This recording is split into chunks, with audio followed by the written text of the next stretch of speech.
She burned my entire firewood supply. The HOA queen paid the ultimate price. I came home from my night shift at 6 a.m. to find my entire woodpile gone. 2 full cords of seasoned oak that took me 6 months to split and stack, and in its place, a pale yellow HOA violation notice stapled to my fence that read, "Unauthorized combustible storage removed for community safety. Fine, $850. My neighbor Dale was standing on his porch, still in his bathrobe, and when he saw my face he just shook his head slowly and said, "Margaret did it, man. She had a crew here at 4 in the morning with a flatbed truck. Said it was an emergency order." I tried to stop them, but she waved some paper in my face and told me to go back inside. I stood there in my driveway, hands shaking, the cold November air biting through my jacket, and I thought about my daughter Emma sleeping upstairs, and the oil furnace I'd been nursing on fumes since October because oil was $4 a gallon, and the wood stove in the living room I'd been counting on all winter, and I made a decision right then. Margaret Holloway was not going to get away with this. My name is Ray Kowalski. I'm 43 years old, a licensed electrician, and I've lived at 14 Birchwood Court in the Pinecrest Meadows HOA community in central Pennsylvania for 11 years. Longer than Margaret Holloway has even been a resident. I bought this house right after my divorce, when Emma was 4 years old, and I poured everything I had into it. Sweat, weekends, every spare dollar. New roof, repointed chimney, rebuilt the back deck with my own hands, and installed a certified wood-burning insert in the fireplace to cut heating costs. My life isn't glamorous, but it's mine. 2 weeks on, 2 weeks off at the electrical plant. Emma with me every other week. A small vegetable garden, and a wood stove that keeps us warm through Pennsylvania winters without bankrupting us. Or at least it did until Margaret Holloway decided our neighborhood needed to be run like her personal country club. Margaret Holloway moved into the neighborhood 3 years ago, into the big colonial at the end of the cul-de-sac, and within 6 months she had maneuvered herself onto the HOA board, and within 12 she had pressured the previous president, a retired schoolteacher named Frank Dolan, into stepping down by calling an emergency meeting over alleged financial irregularities that a professional audit later found to be completely non-existent. She ran for president unopposed because the 2 people who had announced their intention to run both received certified letters citing obscure bylaw violations on their properties. Fence post 2 inches too tall and a satellite dish with an unapproved bracket, and both quietly withdrew rather than deal with the headache, which I later learned was not coincidence. From the day Margaret took the gavel, the neighborhood changed.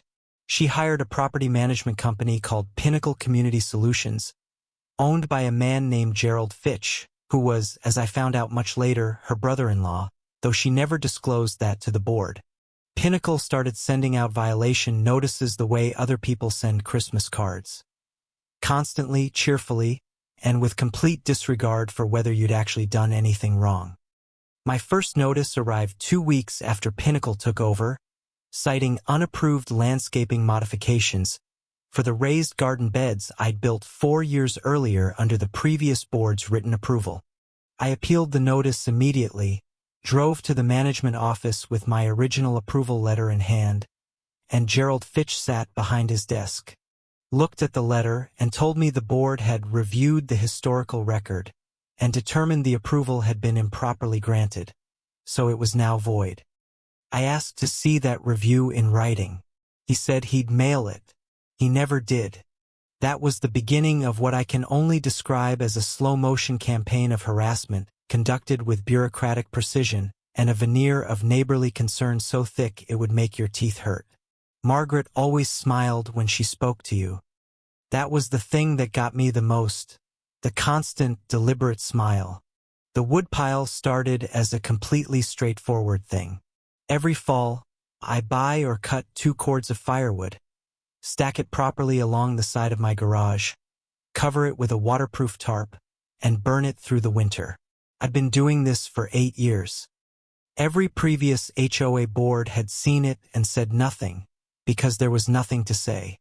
Our HOA covenants, the actual legally binding document, not whatever Margaret decided they meant on a given Tuesday, say nothing specific about firewood storage.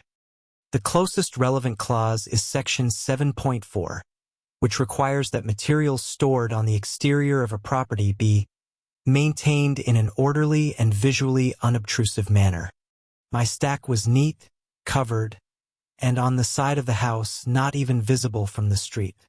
The first time Margaret mentioned the woodpile, we were both at a community barbecue in September, 2 years ago.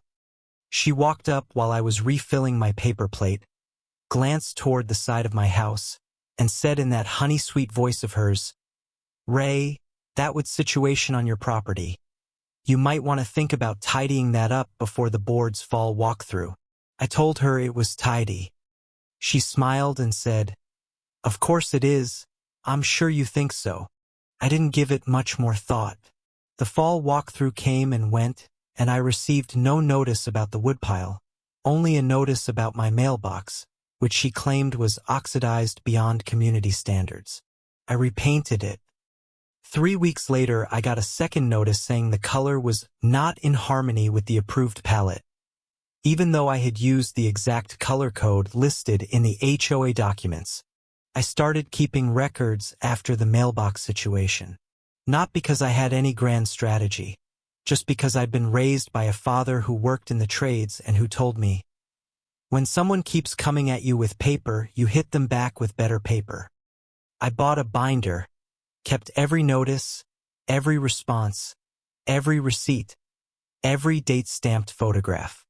Dale Hutchins next door became something of a fellow traveler in this.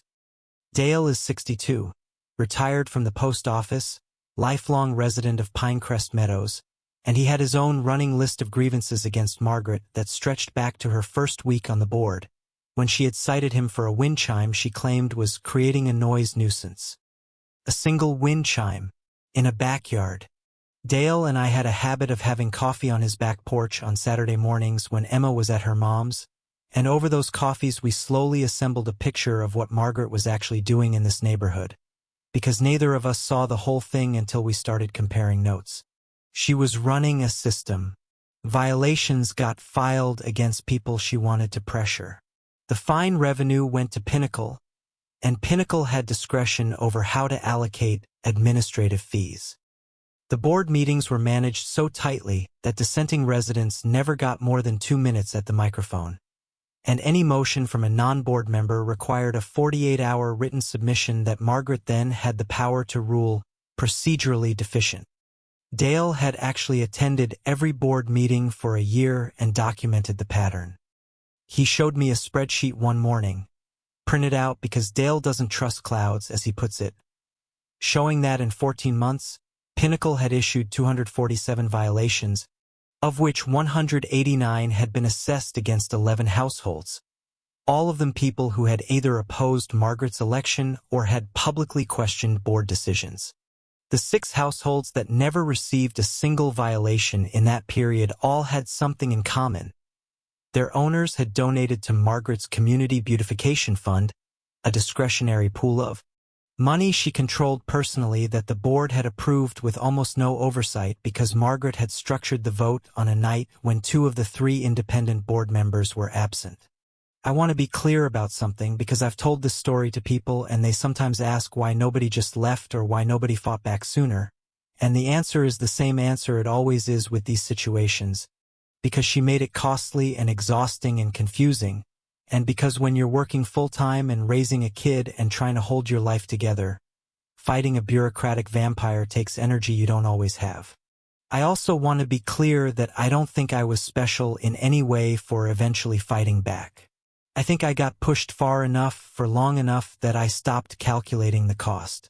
And the woodpile, my woodpile, turned out to be the thing that pushed me past the point of calculation. The second time Margaret mentioned the woodpile was the following spring, at the annual HOA meeting, when she presented what she called a draft amendment to Section 7 of the Covenants that would explicitly prohibit exterior firewood storage in quantities exceeding 1/4 of a cord. 1/4 of a cord. That's roughly enough wood to heat a house for about 2 weeks in a Pennsylvania winter. I raised my hand and asked where this amendment had come from and whether there had been any resident input. Margaret said the board had identified safety and aesthetic concerns based on community feedback. I asked to see the feedback. She said it was anonymous and confidential. I asked whether the amendment had gone through the required 30-day comment period before tonight's vote. There was a pause. Frank Dolan, the former president who had been pressured out, who still attended meetings out of some mix of loyalty and stubbornness. Frank raised his hand from the back row and said very quietly, "Margaret, the bylaws require 30 days notice for any covenant amendment. This amendment was listed on the agenda for tonight as an informational item, not a vote. You cannot call a vote on it tonight." Margaret's smile didn't waver for even a second. She said, "Thank you, Frank. I'll take that under advisement," and moved to the next agenda item. The amendment came back 3 months later, properly noticed this time, and it passed 4-1 on the board, the one dissenting vote being a woman named Carol Simmons, who later told me she had received a violation notice for her decorative stepping stones the morning after she voted no. I challenged the amendment through the official appeal process, submitted a formal objection citing Pennsylvania property law and the HOA's own procedural requirements, and hired a paralegal to help me draft it. The board rejected my appeal in a single paragraph that didn't address a single one of my legal arguments. The fine clock started ticking. I had 30 days to reduce my woodpile to 1/4 cord or face a $150 per day accumulating penalty. I did not reduce my woodpile. I increased it. I bought a full 1/3 cord on top of what I had. I also called a lawyer and I started building the case that would eventually bring the whole thing down, though I had no idea then how far down it would go, or how many other people would be part of it, or what Margaret was actually hiding behind all of that smiling, relentless control. The 30-day deadline came and went, and on day 31 I received a violation notice citing the noncompliance, with a fine of $150 for that day and notice that it would accumulate daily. I sent a certified letter to the board stating that I was formally contesting the validity of the underlying amendment and that I would be seeking legal remedy, and that any fines assessed during the pendency of my legal challenge were disputed. I kept a copy. I always kept copies now. Margaret's response came not through the official channel but in person, which I should have recognized as a tell. She knocked on my front door on a Thursday evening, dressed in that way she always was, perfectly put together, like she was going to a garden party at a law firm, and she smiled and asked if she could come in. I told her we could talk on the porch. She said she was coming to me neighbor to neighbor, and that she hoped we could resolve this without things getting unpleasant. I said I wasn't the one making things unpleasant. She said she understood I was frustrated, and that she genuinely wanted to find a solution that worked for everyone, and then she said something that I have replayed in my mind dozens of times since. "Ray, I know about your financial situation. I know heating oil is hard this year. I want to help you, not punish you." I looked at her for a moment. Then I said, "How do you know about my heating oil situation?"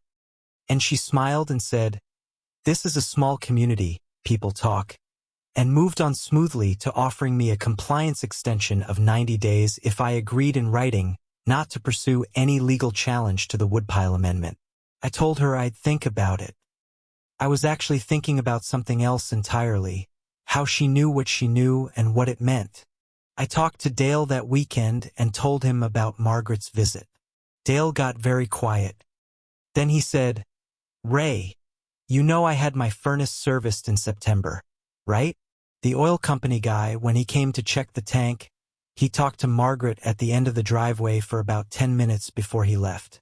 I thought it was just neighborly, but..." He trailed off. I finished the sentence. She pumped him for information. It was a small thing, but it told me something about how Margaret operated. She gathered information the way some people gather leverage, constantly from every available source, and she used it to make you feel like she knew more about you than you knew about yourself. It was a control tactic, and recognizing it as one made me feel, for the first time, like I was standing on solid ground instead of sand.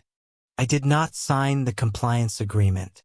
I sent a letter back through certified mail stating that I declined the offer and reiterating my intention to pursue legal challenge. 2 days later, I got 3 new violation notices in one envelope. One for the garden beds again, one for the improper placement of my recycling bins, and one for what was described as unpermitted exterior electrical work. A motion sensor porch light I had installed myself, legally, with the proper permits from the township. The porch light notice was the one that actually scared me a little, not because of the fine but because it meant Margaret was watching my house closely enough to notice a new light fixture, and because I knew that if she decided to make my electrical permit the issue, she could drag me through months of township compliance theater even if everything was completely above board, which it was. I pulled the permit from the township office and attached a copy to my response, along with the inspection sign-off. I also, on a hunch, called the township zoning office and asked whether the HOA had any authority to supersede township-issued permits for electrical work. The woman at the zoning office paused and then said, "No, they absolutely do not. If they're claiming otherwise, you should tell them that in writing and copy the township on the letter." I did exactly that. The electrical notice disappeared without comment. The garden bed notice came back a 3rd time. The recycling bin notice came back with a repeat violation surcharge. I was now accumulating fines on 3 separate tracks simultaneously, and I started to understand what this was really about. It wasn't about any individual violation. It was about financial pressure. She was trying to make fighting back cost more than giving in. By the end of October, the running fine total on my account with Pinnacle was just over $2,000. I had not paid a cent of it. My attorney, a real attorney now, not just a paralegal. I'd retained a guy named Paul Sievert who had handled HOA cases before. Paul had sent a formal demand letter to the board questioning the procedural validity of 3 of the 4 underlying violations and citing specific Pennsylvania statutes. Margaret didn't respond to Paul's letter personally. Gerald Fitch at Pinnacle sent a boilerplate response that didn't address the legal arguments. Paul told me this was actually good, because it showed they either didn't have solid ground to stand on or they weren't taking the threat seriously yet. He thought they'd eventually settle. I wasn't sure. I had started to get a feeling that Margaret didn't do things the normal way when she felt cornered. November arrived cold and early that year, real winter weather by the first week, and I lit the wood stove for the first time and sat with Emma in front of it on a Friday evening while she did homework and I read, and I thought about how simple and good that was, and how I would not let anyone take it from me. I didn't know yet that they were already planning to. Dale called me on a Monday night, his voice low and tight. He'd been at his kitchen window late that evening and had seen a white truck parked at the end of the cul-de-sac with the Pinnacle logo on the door, and the driver had been photographing houses from the street, including mine, with what looked like a professional camera. At 10 p.m. on a Monday in November, I filed a formal complaint with the board the next morning about the surveillance, citing privacy concerns and asking for an explanation of what information was being gathered and why. Margaret's written response, which came 4 days later and which she had clearly had someone help her write, stated that the board had authorized a community conditions assessment by Pinnacle and that all such documentation was the property of the HOA and would be used only for compliance purposes. I forwarded Margaret's response to Paul, who read it and said, "They're building a file on you. They're going to try to go after the woodpile harder, maybe try to characterize it as a safety hazard rather than just an aesthetic issue, so they can claim emergency authority." I asked him what emergency authority meant. He told me. I sat with that for a long time.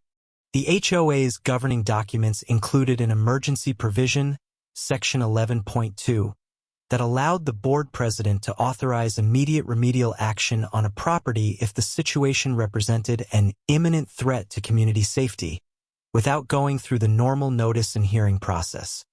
It was designed for things like a tree about to fall on a house or a gas leak. In Margaret's hands, I now understood. It was a weapon. I called Paul back and asked what we could do preemptively. He said our best protection was documentation.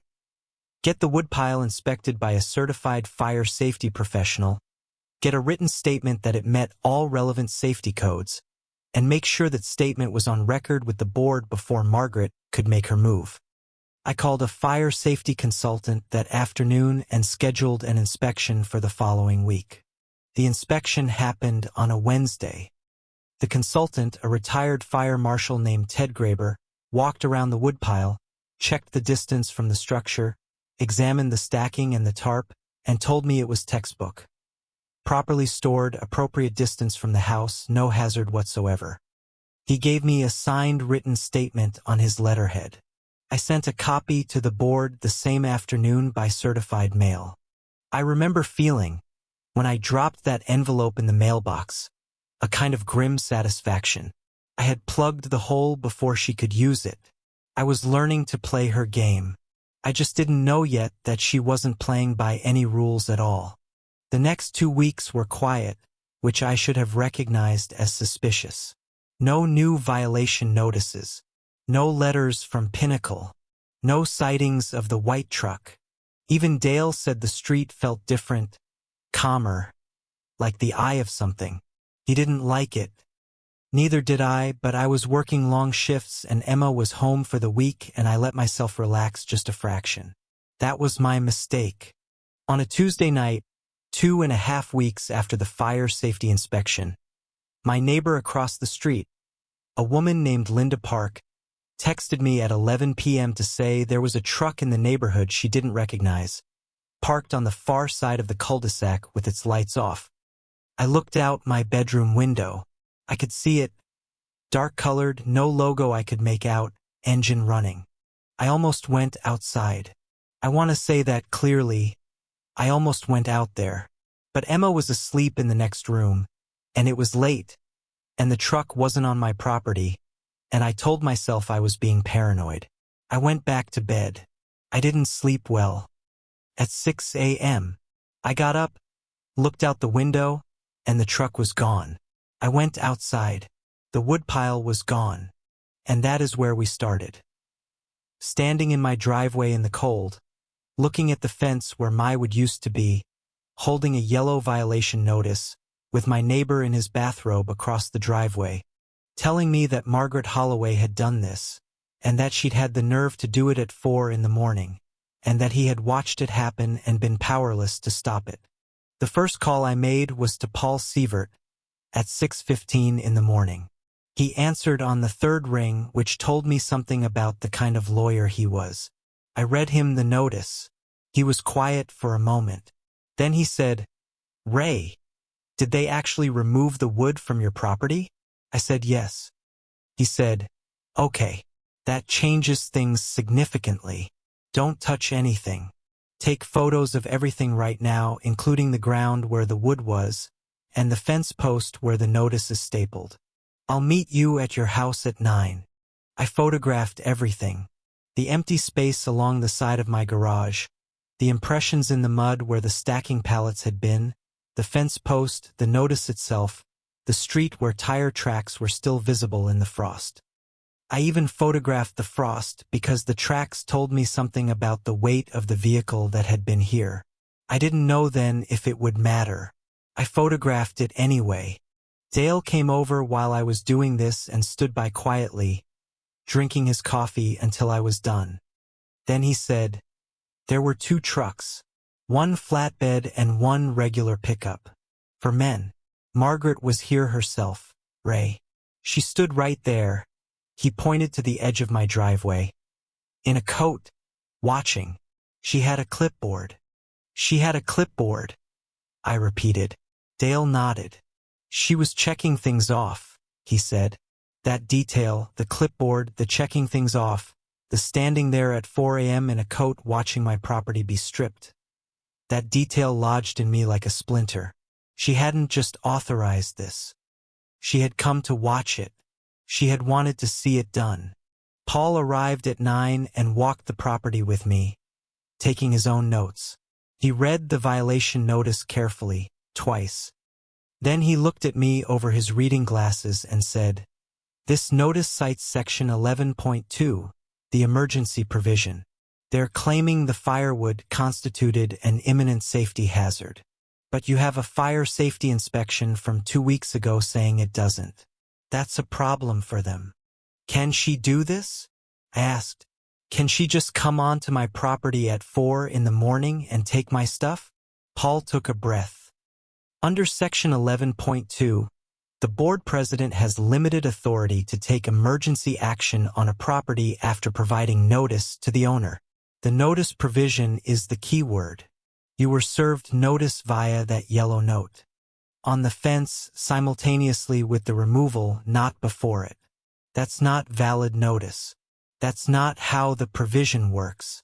What she did may well constitute conversion of personal property, which is civil theft. Ray.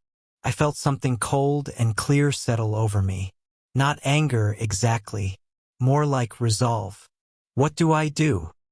Paul said, 3 things right now. First, file a police report for theft of personal property today, this morning. Second, send me everything you have, every notice, every letter, the fire safety report, the photos, the dates. Third, don't talk to Margaret Holloway or anyone from Pinnacle without me on the phone. Not a word.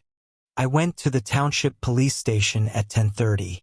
The officer at the desk, young guy, maybe 25, looked a little skeptical when I started explaining HOA bylaws and Firewood, and I could see him trying to figure out whether this was worth his time. Then I said, "They took 2 cords of firewood off my property without prior notice while I was asleep in my house. At 4 in the morning, using trucks. I have a neighbor who witnessed the entire thing, and I have photographs of the tire tracks." He straightened up. He got a form.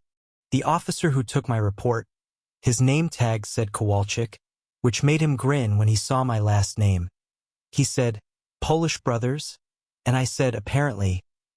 Officer Kowalczyk took a full report, said he would pass it to the detective division, and told me to preserve all documentation.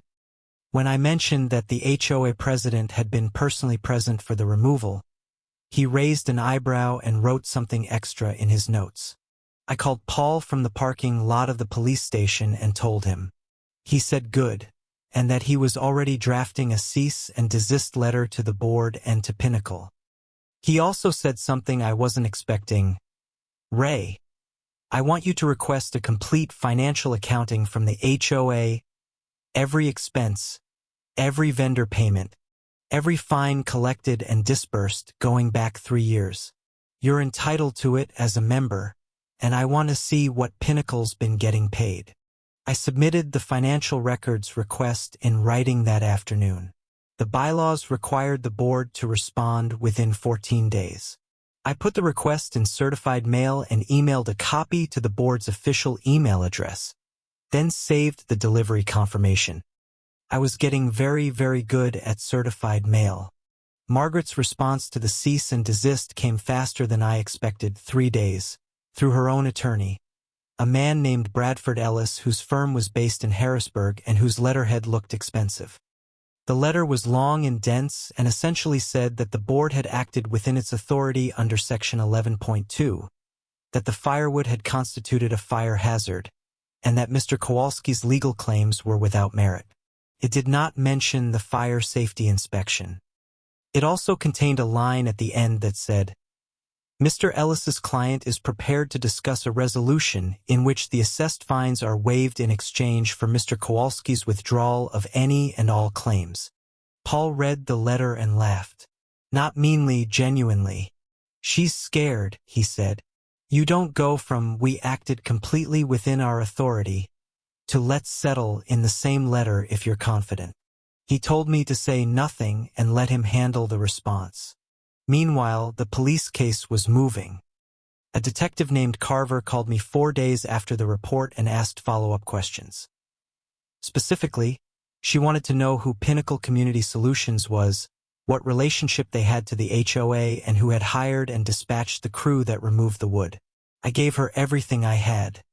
She said she'd be in touch. Emma was with me that week, and she knew something was going on. She's 12, she's sharp, she picks things up. One night at dinner she asked me what was happening with the wood, and I told her honestly but calmly that a woman who ran our neighborhood association had made a mistake that affected our family, and that I was working with a lawyer to fix it, and that she shouldn't worry. Emma looked at me for a moment and said, "Is it that lady who waved at me weird that time?" I asked what she meant by weird. Emma said, like she was being nice on purpose, like it wasn't real. I told her that was a very perceptive thing to notice. The financial records request deadline came and went with no response. On day 15, Paul sent a follow-up letter citing the bylaw provision and the state statute governing HOA member access to financial records, and stating that failure to produce the records within an additional 7 days would result in a legal action to compel production. Gerald Fitch at Pinnacle emailed back saying the records were in preparation and would be delivered as promptly as practicable. What arrived on day 22 was a stack of papers that looked comprehensive until you looked at it carefully, and then you saw what was missing. There were no itemized records for the Community Beautification Fund that Margaret controlled. The fund appeared in the balance sheet as a single line item with deposits and a balance, but no expenditure detail. When Paul pointed this out in his response letter, Gerald Fitch's reply said the Beautification Fund was a discretionary account, and its detailed records were not subject to standard member disclosure. Paul said that was almost certainly wrong under Pennsylvania law, and he was going to find out for sure, but that in the meantime the absence of those records was itself meaningful. People who are spending money properly, Paul told me, generally don't fight this hard to keep you from seeing how they spent it. Carol Simmons, the board member who had voted no on the Woodpile Amendment and then received the stepping stone violation, called me out of the blue in the third week of all this. She said she'd heard through the neighborhood grapevine that I'd filed a police report and hired a lawyer. She asked if we could meet for coffee. I said yes. Carol was in her mid-50s, a retired accountant, and she was more rattled than I expected. She sat across from me at the diner table and wrapped both hands around her coffee mug and said, "Ray, I need to tell you something, and I need you to promise me you'll think carefully before you decide what to do with it." I said I would. She said, "I've been on this board for 2 years. I have never seen the financial records for the Beautification Fund. Not once. I've asked 3 times. Margaret always says she'll get them to me, and then it doesn't happen." I told Carol about our pending legal action to compel production. Her expression shifted in a way I couldn't quite read, relief mixed with something else, something more complicated. Then she said, "There's something else. At the September board meeting, the one where you weren't there, Margaret got the board to approve an emergency infrastructure reserve transfer. $60,000. Moved out of the general HOA account and into a new account that only she and Gerald have signature authority over. She said it was for deferred maintenance planning. The other 2 board members went along because she presented it as routine. $60,000. I kept my face still. "Did you vote for it?" I asked. Carol looked at the table. "I abstained," she said quietly. "I should have voted no. I was afraid. I didn't say anything to that. There wasn't anything to say." Carol said, "I'm saying something now." I called Paul from the parking lot of the diner. He went quiet the way he did when he was thinking hard. Then he said, "Ray, this has moved beyond an HOA dispute. If what Carol is describing is accurate, a discretionary fund with no oversight, a large transfer to an account with limited signatories, records being withheld from board members, we need to contact the Pennsylvania Attorney General's office. That is potentially criminal misappropriation of community funds." I asked Paul how sure he was. He said, "I'm not sure of anything yet. That's why we need to find out." But I want to be honest with you. If this goes where I think it might go, this stops being your fight and starts being a lot of people's fight. And that could mean it moves faster and farther than you expected. I said I understood. I said let's do it. What I didn't tell Paul, and didn't tell anyone yet, was that I had already started to understand that the woodpile wasn't really about the woodpile. It never had been. Margaret had come after the woodpile specifically, at a moment when I was deepest into the legal fight over it, using the most aggressive tool in her arsenal, because she needed to either break my will or bury me in enough chaos that I couldn't keep pulling on the threads she'd left exposed. She had miscalculated. Badly. Dale found out through a contact he had at the township. Dale knows everyone. 30 years at the post office will do that. That Margaret had applied for a zoning variance on her own property twice in the past 2 years, once for a fence height exception and once for an accessory structure. And both times the variance had been reviewed by a township committee that included Gerald Fitch's brother, who served on the township planning board. Dale brought me this information on a Saturday morning with the careful, methodical pride of a man presenting evidence he'd worked hard to find. I told Paul about the Fitch family connection to the township planning board. Paul said it might be relevant to a broader pattern but wasn't necessarily improper on its own. He was more interested in the financial records. He had hired a forensic accountant, a woman named Sandra Chu who did this kind of work for attorneys on HOA and condo association cases, and Sandra had started looking at the partial records we'd received. Sandra's first call to Paul happened on a Thursday afternoon, and Paul called me right after. Sandra found something, he said. In the vendor payments for the community, Pinnacle's invoices for the past 2 years, there are line items for what's described as community outreach and communications services paid to a company called Brightway Consulting LLC. About $3,200 a month, every month, for 22 months. That's over $70,000. I asked what Brightway Consulting was. Paul said, Sandra ran it through the Pennsylvania Business Registry. It was incorporated 16 months ago. The registered agent is a woman named Helen Fitch.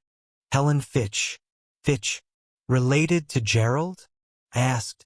His wife, Paul said. So, Margaret's brother-in-law ran Pinnacle, which was paid by the HOA to manage the community. And Pinnacle paid Gerald's wife's company over $70,000 for communication services that no resident had ever seen or heard of. The money was going in a circle, and the circle had Margaret's hands all over it. I sat with this for a long time after I hung up with Paul. I thought about all the neighbors who had paid fines. Some of them people I knew, people on fixed incomes, people who had just wanted to live quietly in their houses, and I thought about where those fines had gone. Into Pinnacle's administrative accounts. And from there, at least partially, into a shell company owned by the wife of the man running Pinnacle. The word for what I was thinking about was embezzlement. I knew it, and Paul knew it, and soon other people would know it too. But we weren't ready to move yet. We needed more. Paul submitted a second, more detailed records request, this time specifically naming the Brightway Consulting payments and demanding all contracts, scope of work documents, and deliverables associated with those payments. Gerald's response this time took 9 days and consisted of a letter saying that vendor contracts were proprietary business information and not subject to member disclosure. Paul filed suit to compel production the next morning. The compel production lawsuit was the first thing that became public in a real sense. It was filed in the County Court of Common Pleas, which meant it was public record, which meant anyone who wanted to look could find it. I didn't publicize it. I didn't have to.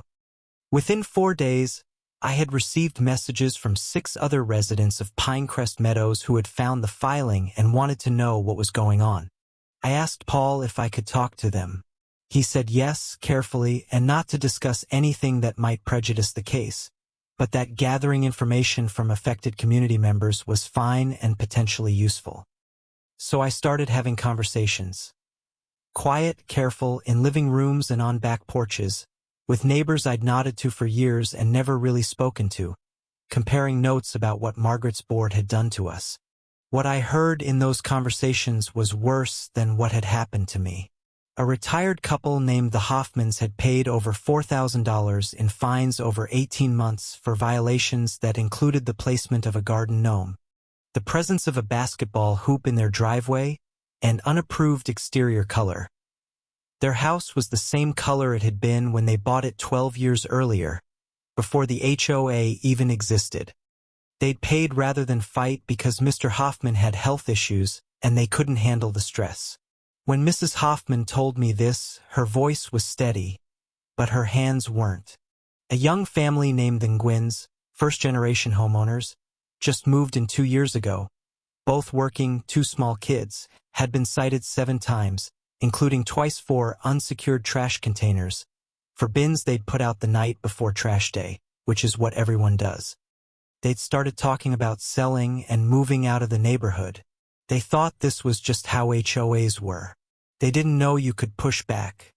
An older woman named Ruth Chin, who lived alone on the corner lot, had received a notice for a small Buddha statue in her garden, which the notice described as religious ornamentation inconsistent with community character. Ruth had written back asking what community character meant and whether it applied to the wooden cross on Margaret's own front door. She never received a response. The fine had been assessed anyway. Ruth had paid it. She cried a little when she told me. I told her she was going to get that money back. I meant it when I said it. I had not yet decided exactly how I was going to get it back for her, or for the Hoffmans, or for the Nguyen's, or for the dozen other people I was slowly learning about. But I meant it. Something had shifted in me, sometime between the moment I stood in my driveway looking at the empty space where my woodpile had been and the moment I sat across from Ruth Chun watching her cry.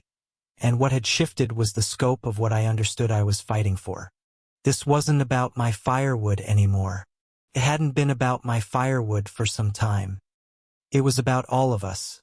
Every person in this neighborhood who had been made to feel small or helpless or wrong in their own home by a woman with a clipboard and a smile and an absolute conviction that rules existed to serve her power rather than the community she claimed to protect. The detective, Carver, called me again in the 3rd week of December. She'd been interviewing witnesses, she said, and then she said something I wasn't expecting. Mr. Kowalski, are you aware that the crew that removed your firewood did not have a contract with Pinnacle Community Solutions? We've been unable to find any documentation connecting the removal crew to Pinnacle. What we found instead is that they were hired directly cash by an individual. I asked who. She said she wasn't able to share that yet, but that the investigation was proceeding.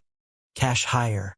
A crew hired off the books, cash, to come to my property at 4 a.m. and remove my property without valid legal authority, while the HOA president stood and watched with a clipboard. That wasn't a bureaucratic overreach anymore. That was premeditated, personal, and very possibly criminal. I didn't sleep well the night after Carver's call. Not because I was afraid, but because I was thinking about the woman with the clipboard standing in my driveway at 4 in the morning in November, in a coat, watching men take my wood. I was thinking about what kind of person does that. What kind of certainty about your own authority, your own rightness, makes you do something like that and think you'll never have to answer for it. Emma asked me one more time near Christmas how things were going. She'd noticed I was on the phone a lot, that I was tense in a contained way. I told her things were actually going better than I'd expected. I told her the truth. That some people in power think that if they can make things complicated enough and expensive enough and exhausting enough, you'll just go away. And some people do. But some people don't. Which kind are we? Emma asked. I said, the second kind. She smiled and went back to her book, and I sat there feeling something I hadn't felt in months. Not triumph, not yet, but something close to it. Something that felt like the gathering of weight before a door comes down. Paul called me on December 28th. The court had ruled on the compel production motion. The HOA and Pinnacle were ordered to produce all financial records, including the beautification fund and the Brightway consulting contract, within 10 business days. Gerald Fitch's attorney had filed an emergency motion to stay the order. The judge denied it in 2 sentences. "They have to produce everything," Paul said. "And Ray, once we have those records and Sandra has looked at them, this is going to move very fast." I asked him how fast. He said, "I've already been in contact with the AG's office. They're interested. Let's just say they've been looking at HOA financial practices statewide, and Pinecrest Meadows is not the only community with a Pinnacle connection." I said nothing for a moment. Then I said, "How many communities?" Paul said, 11. 11 communities. That number stayed with me through New Year's, through Emma's going back to her mom's, through 2 long cold weeks at the plant when I had to concentrate. Very hard on my work and not on the case, because electricity doesn't care about your legal battles, and mistakes in electrical work cost people their lives. 11 communities. Margaret and Gerald and Brightway and whatever shell was under that shell, spreading across the state like rot through old wood. Sandra Chu's full analysis of the documents produced under the court order landed in Paul's email on a Thursday morning in mid-January. And Paul called me that afternoon and suggested we meet in person. When a lawyer suggests meeting in person rather than just calling, you know the news is significant. I drove to his office, which was a 40-minute drive, and I didn't turn on the radio. I needed to think. Sandra's report was 22 pages, single-spaced with exhibits. Paul walked me through the highlights. In the 3 years of Margaret's presidency, Pinecrest Meadows residents had paid $312,000 in HOA dues and fines. Of that, $89,000 had gone to Pinnacle in management fees, already high, but arguably within market range. Another $74,000 had gone to Brightway Consulting for services that no contract on file could define with any specificity. The Beautification Fund had received $41,000 in contributions, of which $38,000 had been withdrawn in cash or transferred to accounts that did not appear anywhere in the HOA's official records. The Beautification Fund money, Paul said carefully, appears to have simply disappeared. Sandra can't trace it to any community improvement, any vendor, any approved expenditure. $41,000 of resident money, raised on the promise of community projects, and it's gone. I stared at the number. "What does gone mean?" I asked. Paul said, "It means someone took it, and based on the signature authority, we have a very short list of who that someone could be. Margaret, and possibly Gerald, the 2 people with access to the account. 3 years of carefully maintained smiling, clipboard wielding, rules enforcing, neighbor harassing performance, and underneath it, the systematic theft of a community's money." I asked Paul what happened next. He said he was filing a formal complaint with the Pennsylvania Attorney General's Consumer Protection and Enforcement Division that week, along with Sandra's report. He had already had a preliminary conversation with an assistant AG named Torres, and Torres was interested. He was also filing a civil suit against Margaret personally, against Gerald Fitch personally, and against Pinnacle Community Solutions and Brightway Consulting LLC, on behalf of the HOA membership. "Who's the plaintiff?" I asked. Paul smiled slightly. "You can be if you want. But honestly, Ray, I think we should get as many residents on this complaint as possible. The more people who join, the stronger the civil case, and the more pressure on the AG to move. I've been talking to some of the people you connected me with. Ruth Chun wants to be a plaintiff. So do the Hoffmans. So does Carol Simmons." He paused. "So does Frank Dolan." Frank Dolan, the former president, the man Margaret had forced out with fabricated financial allegations, the man who still showed up to every board meeting and sat in the back row with quiet, stubborn loyalty to a community he'd served for years. Frank Dolan wanted to be a plaintiff. I felt something loosen in my chest that I hadn't known was tight. I said yes. I signed whatever Paul put in front of me. Then I went home and called Dale, who had not yet been asked to join the suit but who I knew would say yes. He said yes before I finished the sentence. "Been waiting for this," he said. "Been waiting a long time." The civil complaint was filed on January 23rd, with 9 plaintiffs. It named Margaret Holloway, Gerald Fitch, Pinnacle Community Solutions LLC, and Brightway Consulting LLC as defendants. It alleged breach of fiduciary duty, conversion, fraud, civil theft, violation of Pennsylvania's nonprofit corporation law, and violation of the Pennsylvania Uniform Planned Community Act. Paul had found a second attorney to co-counsel, a woman named Deborah Walsh who specialized in financial fraud, and her involvement sent a signal about how serious this had become. The morning the complaint was filed, I got a text from a number I didn't recognize that said simply, "I know what you're doing. You should be careful." No name, no context. I screenshotted it and sent it to both Paul and Detective Carver. Carver called me back within an hour. She said they were looking at it. She also said, almost as an aside, that the investigation into the firewood removal had produced results she wanted to discuss in person. I went to the police station the next morning. Carver was a compact, precise woman in her early 40s who gave the impression of someone who had heard every story and categorized them all very efficiently. She put a folder on the table between us. "The crew that removed your firewood," she said. "We identified them. For men, hired day labor from a temp agency, paid cash by a woman who gave her name as Patricia Wells. Patricia Wells is Margaret Holloway's sister." I blinked. Margaret's sister. Not Pinnacle. Not Gerald Fitch.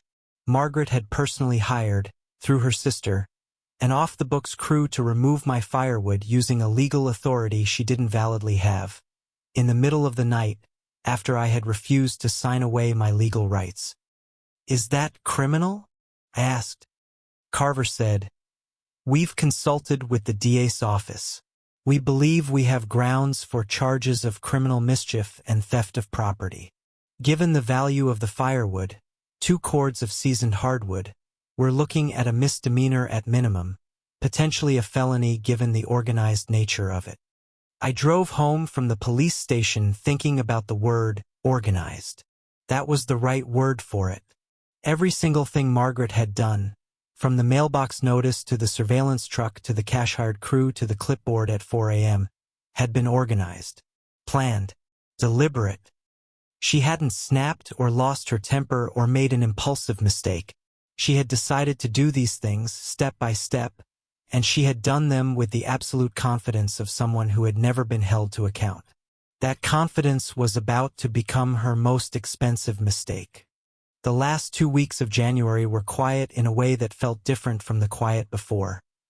Not the eye of the storm, but something more like the stillness of a situation that has grown too large for one person to control. Margaret stopped sending violation notices. Pinnacle went silent. No more white trucks on the street at night. The neighborhood felt held in suspension, like everyone was waiting for something. I had dinner with Emma and told her the case was moving. I didn't give her details. She's 12, not a lawyer. But I told her that a lot of people were involved now, adults who had been treated unfairly for a long time, and that things were starting to move in the right direction. She asked if I'd get my wood back. I said probably not the actual wood, but something better than wood. She thought about it. "Money?" I said yes, probably. She said, "Will you buy more wood?" I laughed. It was the first time I had laughed in weeks.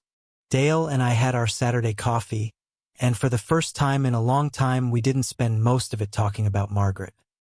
We talked about whether the Steelers were going to make the playoffs. They weren't. And whether Dale's daughter would bring her boyfriend to Easter dinner. She would. And whether I should finally replace the gutters on the back of the house. I should. Felt like a return to something. Not exactly normal, the case was still there, would be there for months, but normal adjacent. Carol Simmons resigned from the HOA board in a letter she sent to all community residents, not just the board. In it, she described her concerns about financial transparency, cited the pending litigation, and said that she could not in good conscience continue to serve on a board whose operations she believed to be in violation of both the HOA's own bylaws and state law. She did not name Margaret directly in the letter. She didn't have to. The other two board members, a man named Phil Torres, no relation to the assistant AG, and a woman named Denise Carpenter, both reached out to Paul's office within 3 days of Carol's resignation. Phil called me personally. He said he hadn't known. He said it so many times in so many different ways that I finally told him I believed him, partly because I did and partly because I needed him to stop saying it. Denise sent a long email to Paul that was essentially a preemptive offer of cooperation. Paul told me this was good. Cooperating witnesses were useful.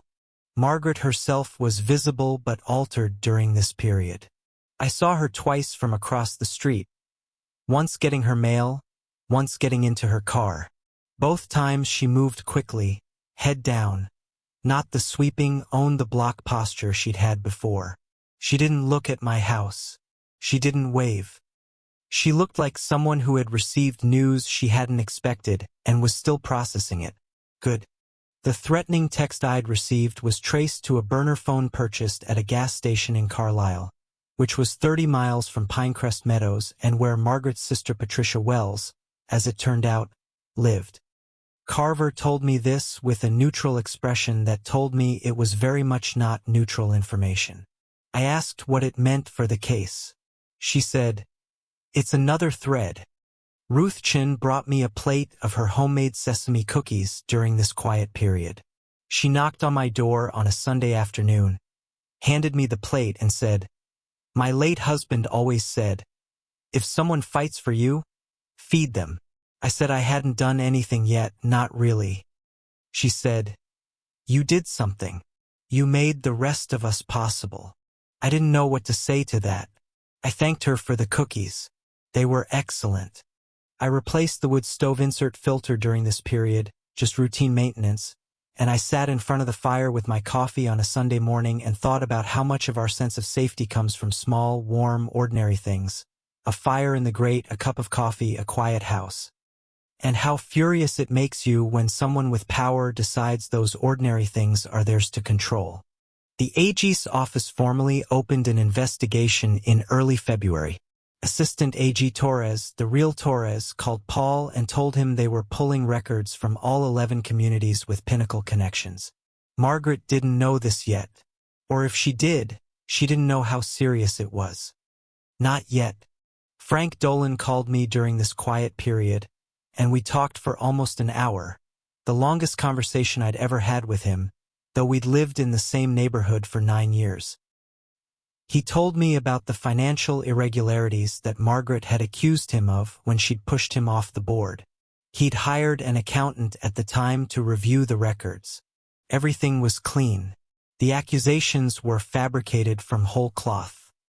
He'd decided not to fight it because he was 72 and tired and didn't want the stress, and he'd regretted it ever since. I asked Frank why he kept coming to board meetings after he was pushed out. He was quiet for a moment. Then he said, "Because somebody had to watch. Even if I couldn't stop anything, I could watch and remember. And maybe someday the remembering would matter." I thought about what Carol had said, that I'd made the rest of them possible. And I thought about Frank, sitting in the back row for 2 years watching and remembering. He had made me possible. I told him that. He said, "Oh, go on." Paul filed the motion to recover the value of the firewood in late February as part of the broader civil complaint. 2 cords of seasoned oak, replacement value $1,200 plus the $850 fine assessed on the violation notice, plus punitive damages for the manner of removal. It was a small item in a large case, but it mattered to me in a way that the larger numbers didn't exactly. That wood was mine. I'd split some of it myself. I'd bought it to keep my daughter warm. The value wasn't just in the wood. Emma came home for a long weekend in late February, and we split and stacked a half-quart of firewood together on a Saturday afternoon. Just the two of us, and it was cold and good, and we worked without talking much, and when we were done we stood and looked at the neat stack along the garage wall, and Emma said, "It looks right there." I said, "It does." She said, "Nobody's going to take this one." I said, "No, they're not." March came in cold, and I went back to work, and the case moved on its own tracks, gathering momentum I didn't always see but could feel, the way you feel a current under still water.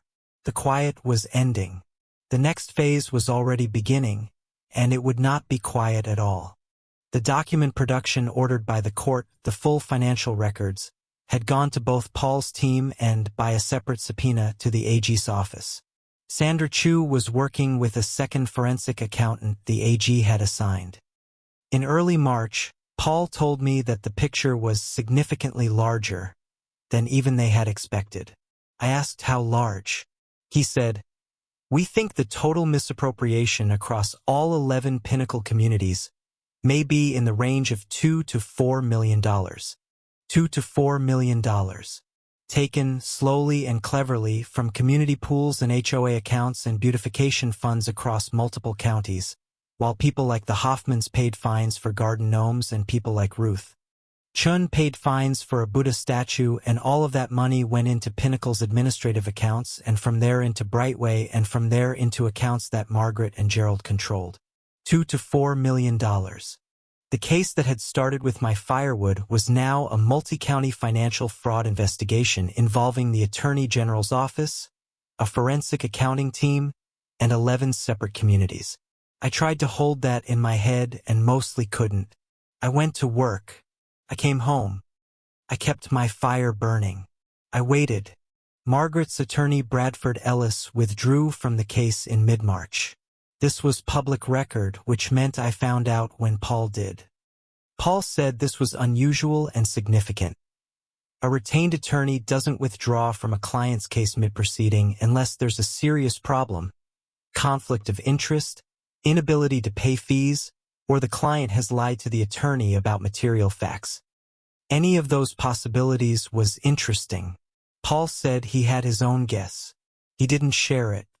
Margaret filed for and received a 60-day extension to respond to the civil complaint, citing difficulty retaining new counsel. The extension was granted as a matter of course. Paul said it was standard, don't read too much into it, but I read into it anyway. She was struggling. She'd been dropped by the lawyer she'd hired when she felt powerful. She was now scrambling. Gerald Fitch was less quiet.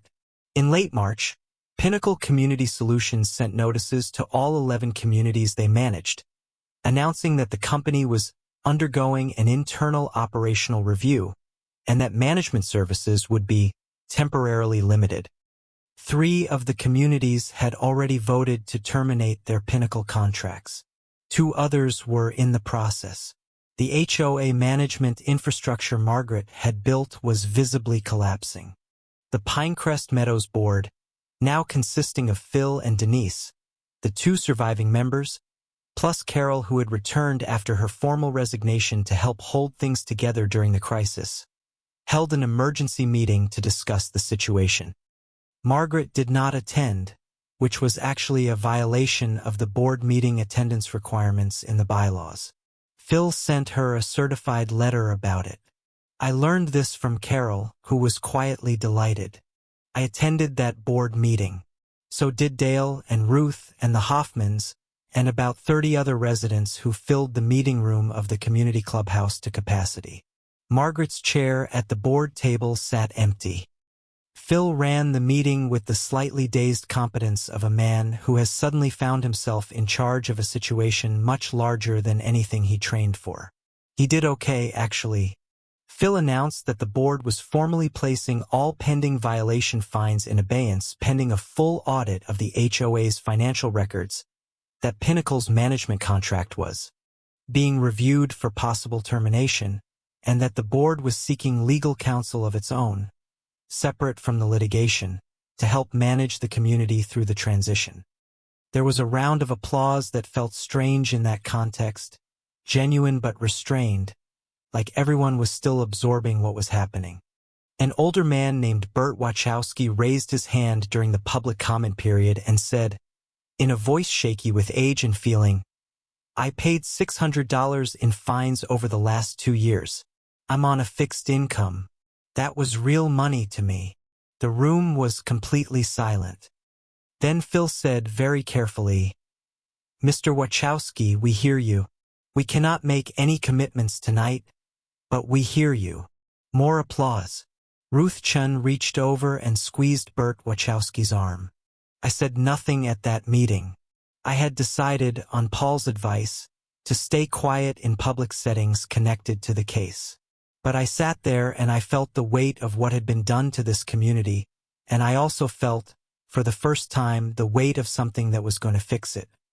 Both feelings at once, like two notes sounding together. Detective Carver called me in early April with an update she delivered in the flat, careful language of someone giving information that is not yet officially confirmed. The investigation into the Firewood removal has produced sufficient grounds for the DA to consider charging the parties involved. That process is moving forward. I'm not able to give you a timeline, but I wanted you to know it hasn't stalled." I thanked her. She said, "You built a good record. Right from day one, you documented everything. That made our job a lot easier." I thought about my father, who had never gone to college, who had spent his life working with his hands, who had told me, "When someone comes at you with paper, hit them back with better paper." He'd been dead for 6 years. I wished I could call him. The financial investigation turned up something in April that nobody had anticipated, or rather, something that everyone involved in the case had been circling without finding. The actual destination of the beautification fund money. Sandra and the AG's forensic team traced $38,000 from the beautification fund through 2 intermediate transfers to a personal savings account that was not registered in Margaret Holloway's name but in the name of Margaret Holloway Beeks, her legal name before she changed it after her second divorce. Margaret had a name she didn't use publicly, a name that connected to a financial history that her public persona in Pinecrest Meadows had completely obscured. Sandra Chu pulled the full financial picture associated with Holloway Beeks. What she found was a woman who had, in 2 previous states, Ohio and Virginia, been involved in 2 previous HOA management disputes involving missing funds, both of which had been settled quietly and without criminal charges, both of which had included non-disclosure agreements. This was the twist I hadn't seen coming, not the size of it, not the premeditation of it. Margaret hadn't stumbled into the scheme in Pinecrest Meadows. She had done it before. She had done it twice before. She had moved to Pennsylvania when Virginia got too warm, changed her name in common usage, married into a new family with a brother-in-law in property management, and done it again. More carefully this time, more systematically, with more control and more confidence because she'd gotten away with it twice.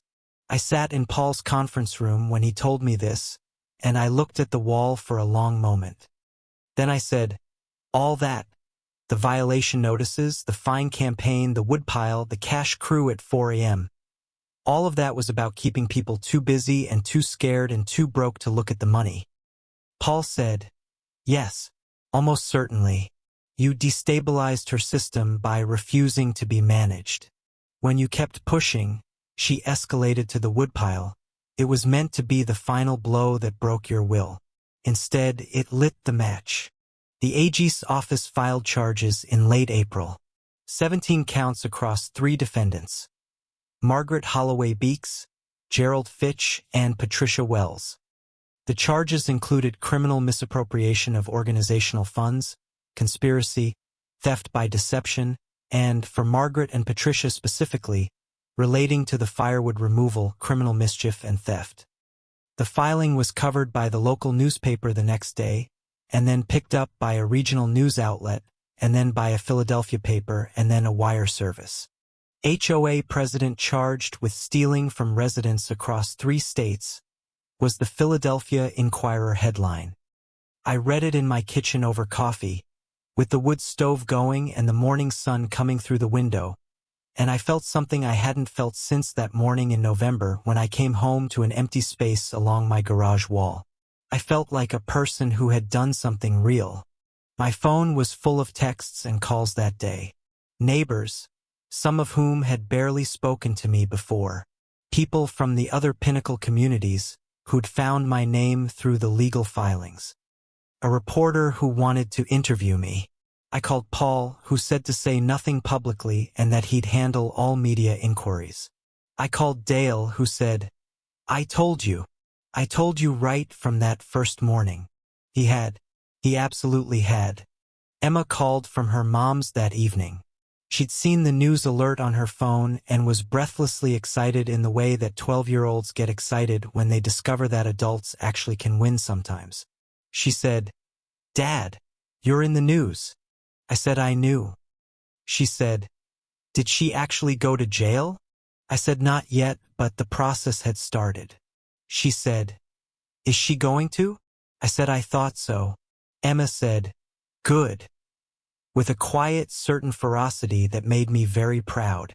Margaret's response to the criminal charges was made through a new attorney, a public defender, which told you something about her financial situation at this point, and consisted of a brief statement saying she denied all allegations and looked forward to the opportunity to clear her name. Bradford Ellis, her former attorney, had apparently provided a brief statement to investigators that the news articles described as cooperating with the inquiry. A lawyer who drops a client and then cooperates with investigators against that client. That was a very bad sign for Margaret. Gerald Fitch entered a guilty plea in May to a reduced charge, 1 count of conspiracy, in exchange for his full cooperation with the ongoing investigation. His cooperation agreement required him to provide testimony and documentation about the full extent of the scheme, including the other 10 communities. The plea agreement had one condition attached to it that Paul noted with particular satisfaction. Gerald was permanently prohibited from serving as an officer, director, or manager of any homeowners association or community management company in Pennsylvania. Patricia Wells, Margaret's sister, pleaded not guilty, but her attorney reached out to the DA's office within 2 weeks to begin cooperation discussions. The burner phone text was apparently a less comfortable situation for her than she'd expected it to be. The civil suit moved on a parallel track. Margaret's new attorney filed a motion to dismiss the civil complaint, which was denied. She filed a motion to delay discovery, which was also denied. The civil case moved, slowly but steadily, through the early stages of litigation, accumulating exhibits and deposition notices. I was deposed in June, a 4-hour session in a conference room with attorneys on both sides and a court reporter and a thermos of bad coffee.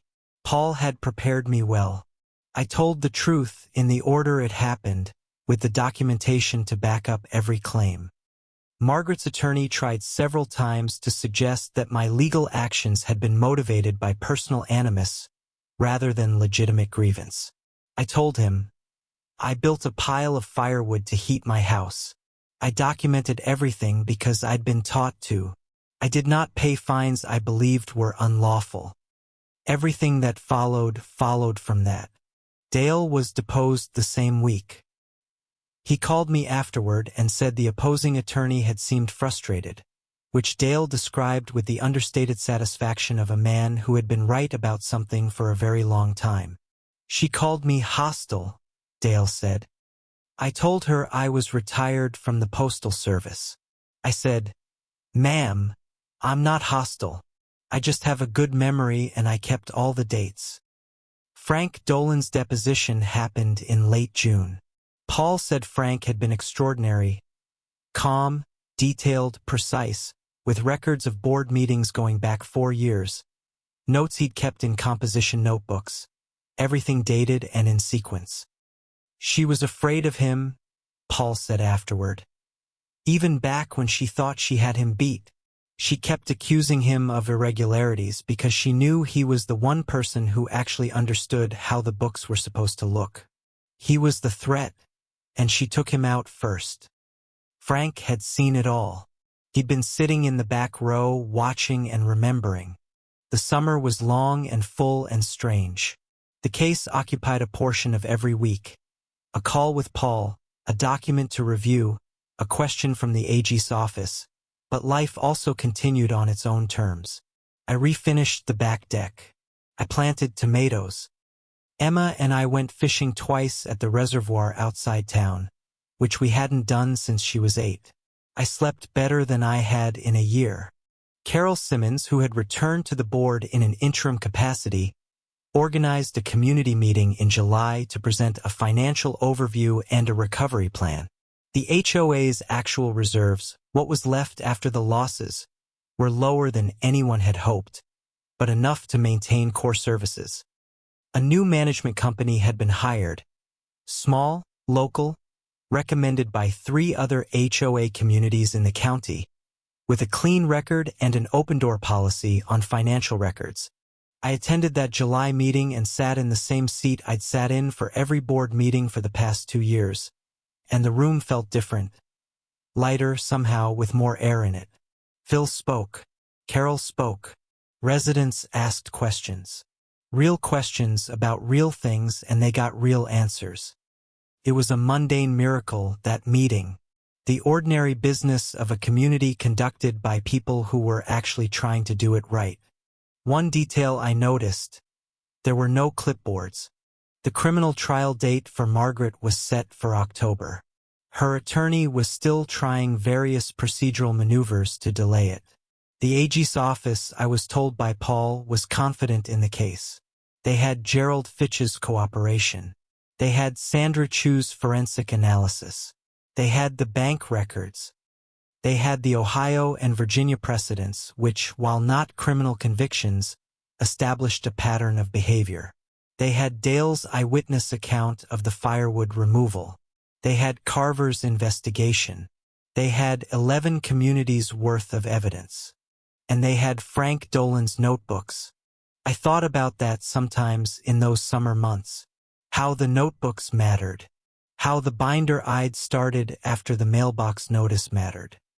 How Dale's printed spreadsheet mattered, and Ruth's memory of the Buddha statue notice, and Mrs. Hoffman's shaking hands, and Emma saying, "Which kind are we?"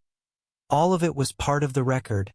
All of it was real, and you couldn't bully or manage it out of existence because it had been written down and remembered by people who refused to be erased. Margaret tried to contact me once in July. An email, sent through her personal address, not through any attorney. It was 3 sentences. "Ray, I know things have gone very far. I hope you know I never meant for any of this to become what it has. I would like to talk." I forwarded it to Paul without responding. He contacted her attorney. The email was never followed up. I thought about those 3 sentences for a few days. I never meant for any of this to become what it has. I turned it over and looked at it from different angles, trying to find the apology in it. There wasn't one. What there was, I decided, was surprise. She was surprised that it had become what it had. She had genuinely expected to win. She had done this before, twice, and gotten away with it, and she had expected to get away with it again. The surprise wasn't regret. It was bewilderment. And I found, to my own mild surprise, that I felt nothing toward her except a very clean, very clear kind of refusal. I did not reply. I never replied. August was the month the first civil settlement discussions began, quietly, between Paul and Margaret's attorney. Paul said these were preliminary, feeling out the territory, he said, and that he wasn't recommending anything yet. I asked what we were asking for. He ran through the list: the full fine amount I'd been assessed, $2,000+. The replacement value of the firewood, $1,200. Punitive damages, legal fees. As part of the class action, also, restitution to every resident who had paid invalid fines. The restitution question was complex. The HOA's remaining funds couldn't cover all of it. Margaret's personal assets were, we discovered during discovery, considerably less substantial than her presentation suggested. The Holloway Colonial at the end of the cul-de-sac was mortgaged near its value. Her personal accounts had been significantly drawn down. She had, it appeared, been spending the stolen money. This was the moment the case got genuinely complicated in a way that required careful thought. We could win everything legally and still not collect everything practically. Paul and I had a long conversation about this, and what it came down to was, the criminal case mattered more for justice than the civil case, because a conviction was a record that would follow Margaret Holloway Beeks for the rest of her life and prevent her from doing this a fourth time. The money mattered too, but the record mattered more.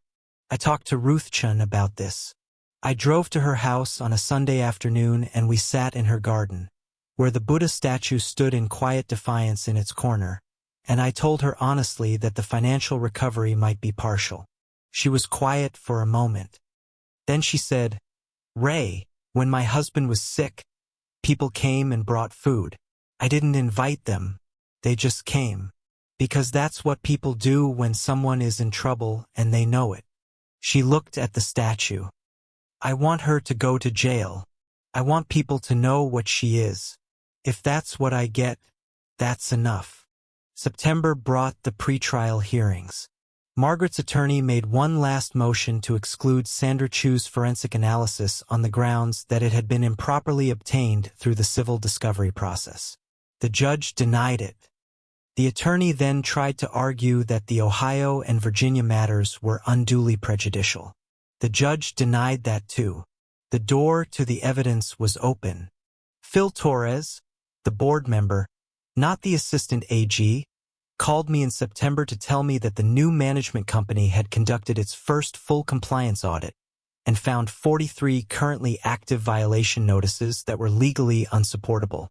All 43 were voided. The residents who received those notices received written apologies from the board, printed on actual HOA letterhead, mailed in actual envelopes. Phil read me one of the apology letters over the phone, and his voice was tight in a way that told me how much it cost him to know he'd been part of the system, even unwillingly. Dale called me the night before the trial was set to start and said, "You nervous?" I said I wasn't the one on trial. He said, "You know what I mean. I thought about it." "No," I said. "I built the record. The record is what it is." Dale said, "You sound like your dad." I said, "Good." And I meant it. The trial began on a Monday morning in October. I was not present in the courtroom. Paul had advised that my presence, as the most visible plaintiff in the civil case, could create complications. I went to work instead, spent the day pulling wire through a conduit panel in a new commercial build, doing precise and necessary work with my hands, and tried not to think about the courthouse. The first day of testimony was Gerald Fitch's. Paul texted me updates during breaks. Fitch was on the stand for 4 hours. He confirmed the relationship between Pinnacle and Brightway. He confirmed that payments to Brightway had no corresponding services. He confirmed that Margaret had directed the scheme.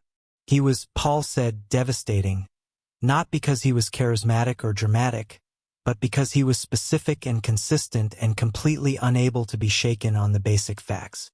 The second day was the forensic accountant, the AG's own expert, not Sandra, though Sandra had prepared the groundwork. 7 hours of financial testimony. Paul said 3 jurors were taking notes. The third day was Detective Carver.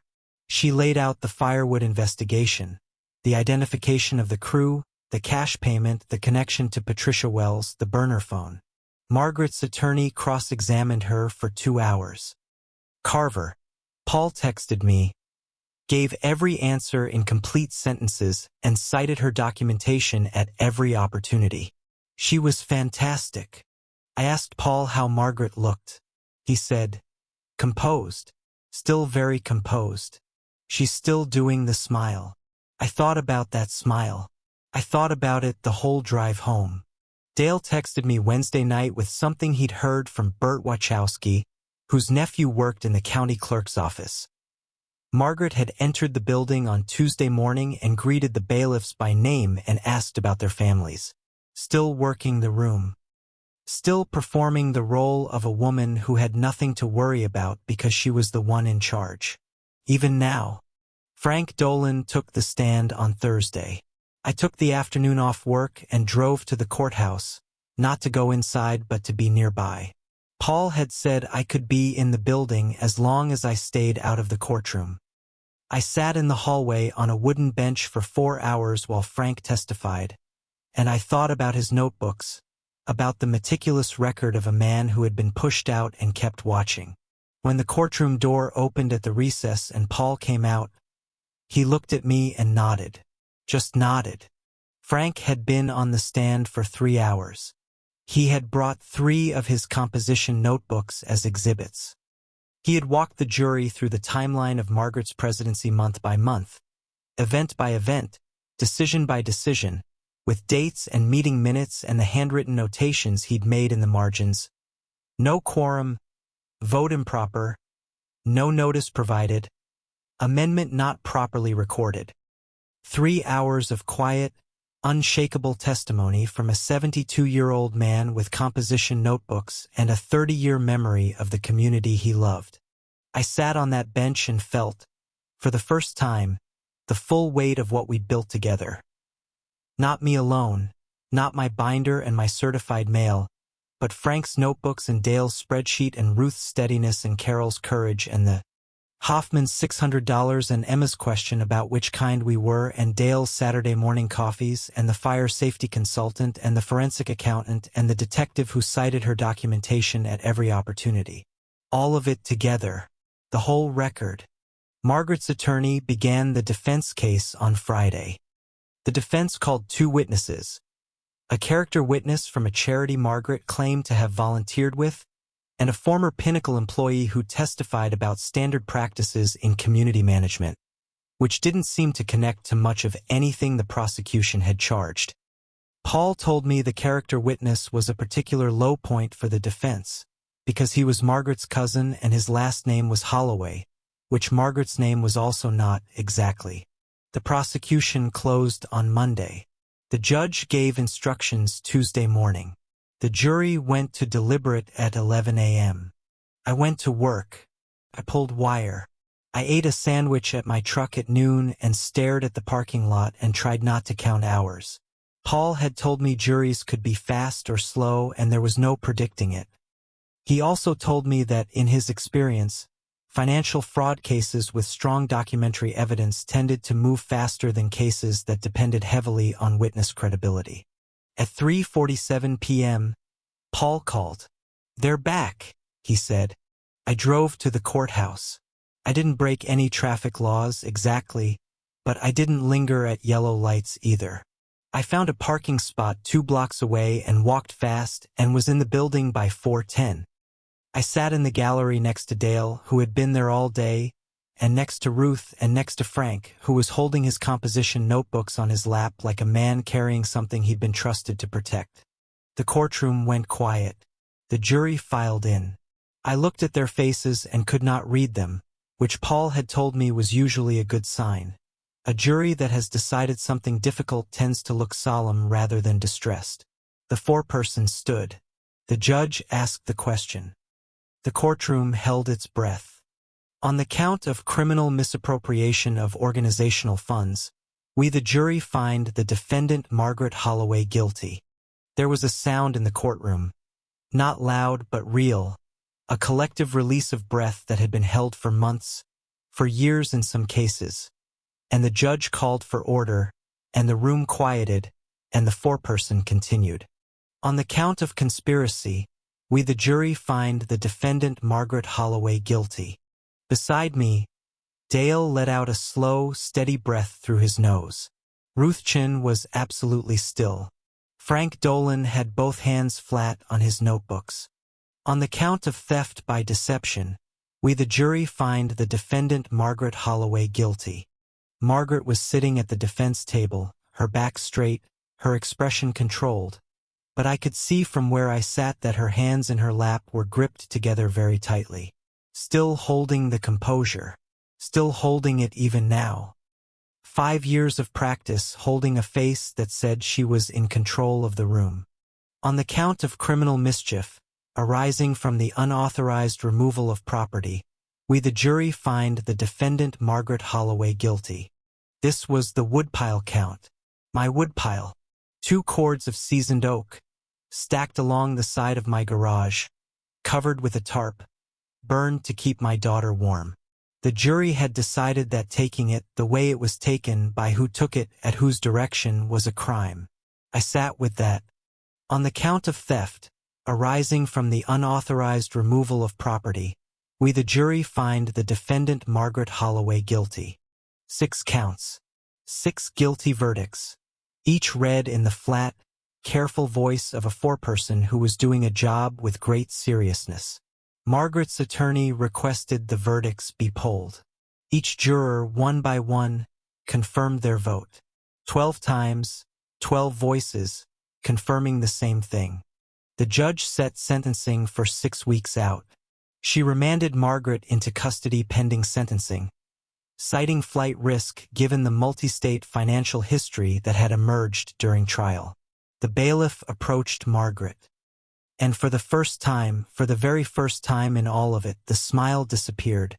I watched the bailiff put the handcuffs on Margaret Holloway, and I watched her face in the moment after the smile vanished. And what was there was not fear. Not yet, but something stranger, confusion. Pure, unprocessed confusion. The face of someone who had arranged reality so thoroughly around her own control that the moment reality stopped cooperating registered first as an error, a malfunction, something that shouldn't be possible. Her attorney was on his feet immediately with objections to the remand. The judge heard him out for exactly 2 minutes and then denied the motion. Margaret was led through the side door of the courtroom, and I watched her go, and I thought about the clipboard and the coat, and the 4 a.m. darkness, and the yellow notice stapled to my fence. I thought about it all the way to the end. The courtroom began to empty around me. Paul was shaking hands, receiving congratulations from colleagues who had come to watch. Dale was talking to Frank in low, quiet voices. Ruth had her hand over her mouth. I sat still for a moment longer because I needed to. Outside the courthouse in the early October afternoon, the light was slanted and gold the way it gets in Pennsylvania in fall, and the maples along the courthouse plaza were the deep orange red that means winter is coming, and I stood on the sidewalk and thought, Emma should be here. She wasn't. She was at school at her mom's, but she should be here. I took a picture of the courthouse steps and texted it to her with no caption. She called me back in 4 minutes. Did she? Emma asked. I said yes. Emma said, all of it. I said, 6 counts. All guilty. There was a silence, and then Emma said something I will keep for the rest of my life. Good. Now you can just have a normal winter, Dad. I said, yeah, baby. Now we can just have a normal winter. Paul came out of the courthouse and found me on the steps and shook my hand. He said, we built the right case. I said we'd had the right material to build it from. He said, you gave us that. Day 1 with the photographs and the certified mail. Most people, when they get a yellow notice on their fence, they either pay it or they yell about it. You documented it. That's why we won. I thought about my father again. I didn't say anything about it. Dale drove me home because he said I looked like I needed not to be driving alone, which was probably true. We didn't talk much. At some point Dale said, you know what I keep thinking about? For years ago, when she moved in and I thought she seemed like a nice lady. She brought cookies to the block party. He shook his head. I said, she was always managing. Even then. Dale said, yeah, I know. I just like to remember I'm not a complete idiot. I said he wasn't. He drove. The neighborhood, when we got back, was quiet in the early evening. The leaves were down from half the trees. Someone had put pumpkins on their steps. Normal life continuing. I got out of the car and stood in my driveway and looked at the side of my garage, where the half-cord of wood Emma and I had stacked in February sat neat and covered under its tarp. I had not replaced the full 2 cords yet. I was waiting for the civil settlement, which Paul said was now much simpler to negotiate following the criminal conviction. But the half-cord was enough for now. It was enough to get started. That evening I lit the stove, made dinner, and called my mother in Pittsburgh, who had been following the case in the news and who said, "Raymond, your father would have been so proud." I held the phone for a moment without saying anything. Then I said, "He taught me the whole thing, Mom. Every bit of it." She said, "I know, honey. I know he did." The sentencing hearing 6 weeks later was well attended. The community room of the courthouse was full of people. Residents from Pinecrest Meadows, residents from the other 10 Pinnacle communities, the Hoffmans, Ruth, Frank, Carol, Dale, a reporter from the regional paper, and in the back row, 2 people I didn't recognize who turned out to be investigators from the Ohio and Virginia matters, present at the AG's invitation in case they were needed as witnesses to the pattern. Margaret arrived in civilian clothes, beige slacks, a dark blazer, and she looked smaller than she had in the neighborhood, in the courtroom, in the world she'd built around herself. Her new attorney was a public defender named Marcus Webb, who appeared competent and overworked and was clearly doing the best he could with a difficult hand. The prosecution's sentencing memorandum cited the financial harm, the scope of the scheme, the multi-state history, and the particular cruelty, their word, of the personal targeting of individual homeowners, the manufactured violations, the surveillance, the pre-dawn firewood removal, the threatening text message sent through a family member. They asked for 5 to 7 years. Marcus Webb asked for probation and community service, citing Margaret's lack of prior convictions and what he called her extensive community involvement.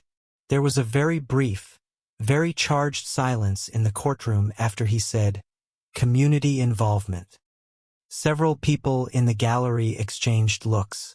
The victim impact portion of the hearing was the part that I hadn't expected to affect me the way it did. Ruth Chin went first.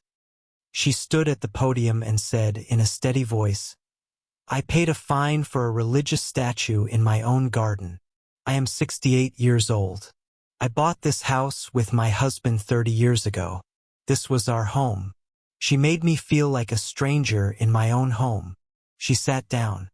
Bert Wachowski stood with a cane and said, $600.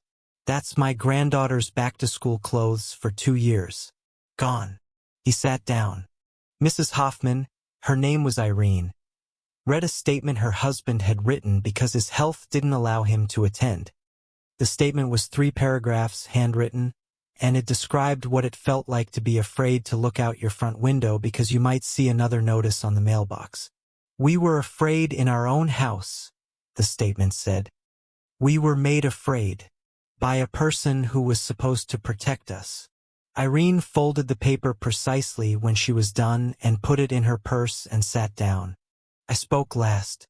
I had written something out and then decided not to read from it, because I thought what I needed to say was simple enough not to need notes. I stood at the podium and I said, "On November 12th of last year, I came home from a 12-hour night shift to find that someone had taken 2 cords of firewood from my property, wood I'd bought to keep my daughter warm that winter. They came at 4 in the morning while I was sleeping. They had no legal authority to do it. And the woman who ordered it came and watched them do it, with a clipboard, in the dark." I paused. This wasn't about the wood. It was never about the wood. It was about making me feel like I had no power in my own life. And for a minute, just a minute standing in that driveway, she almost managed it. Almost. I said, "She didn't." The judge, her name was the Honorable Sandra Tran, and she had sat through the entire trial with the kind of quiet attention that told you everything was going in and being weighed. Judge Tran thanked the victims for their statements. She reviewed sentencing guidelines. She acknowledged the cooperation agreement with Gerald Fitch and the mitigating factors Marcus Webb had raised. And then she delivered the sentence. 4 years in state correctional facility, with eligibility for parole after 2.5 years, subject to full cooperation with the civil recovery process and restitution obligations. A permanent prohibition on serving as an officer or board member of any homeowners association, nonprofit, or community organization in the state of Pennsylvania. A civil judgment of $312,000, the full amount of dues and fines taken from Pinecrest Meadows residents over her tenure, to be executed against any personal assets recoverable. For years, permanent prohibition, $312,000. I sat in the gallery and felt each number settle into the floor. Margaret said nothing when the sentence was read. Her attorney shook his head slightly. The judge asked if the defendant had anything she wished to say. There was a very long pause. Then Margaret said, "I would like to say that I always acted in what I believed was the best interest of this community." Judge Tran looked at her for a moment. Then she said, "The jury has adjudicated the basis for that belief. Court is adjourned." In the hallway afterward, Paul said to me, "She still doesn't get it." I said, "No, she never will." He said, "Does that bother you?" I thought about it. I said, "Not anymore." Dale was waiting outside the courthouse because Dale waits.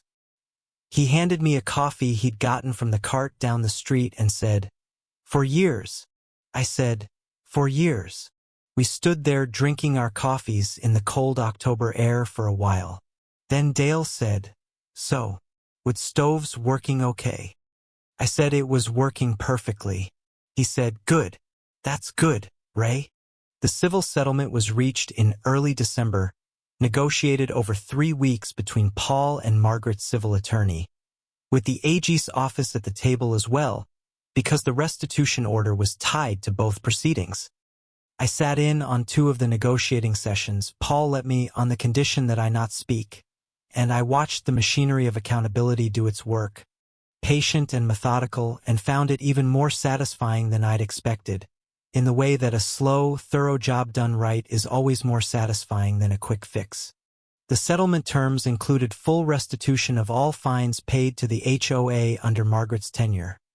Every dollar from every resident, going back to her first month as president.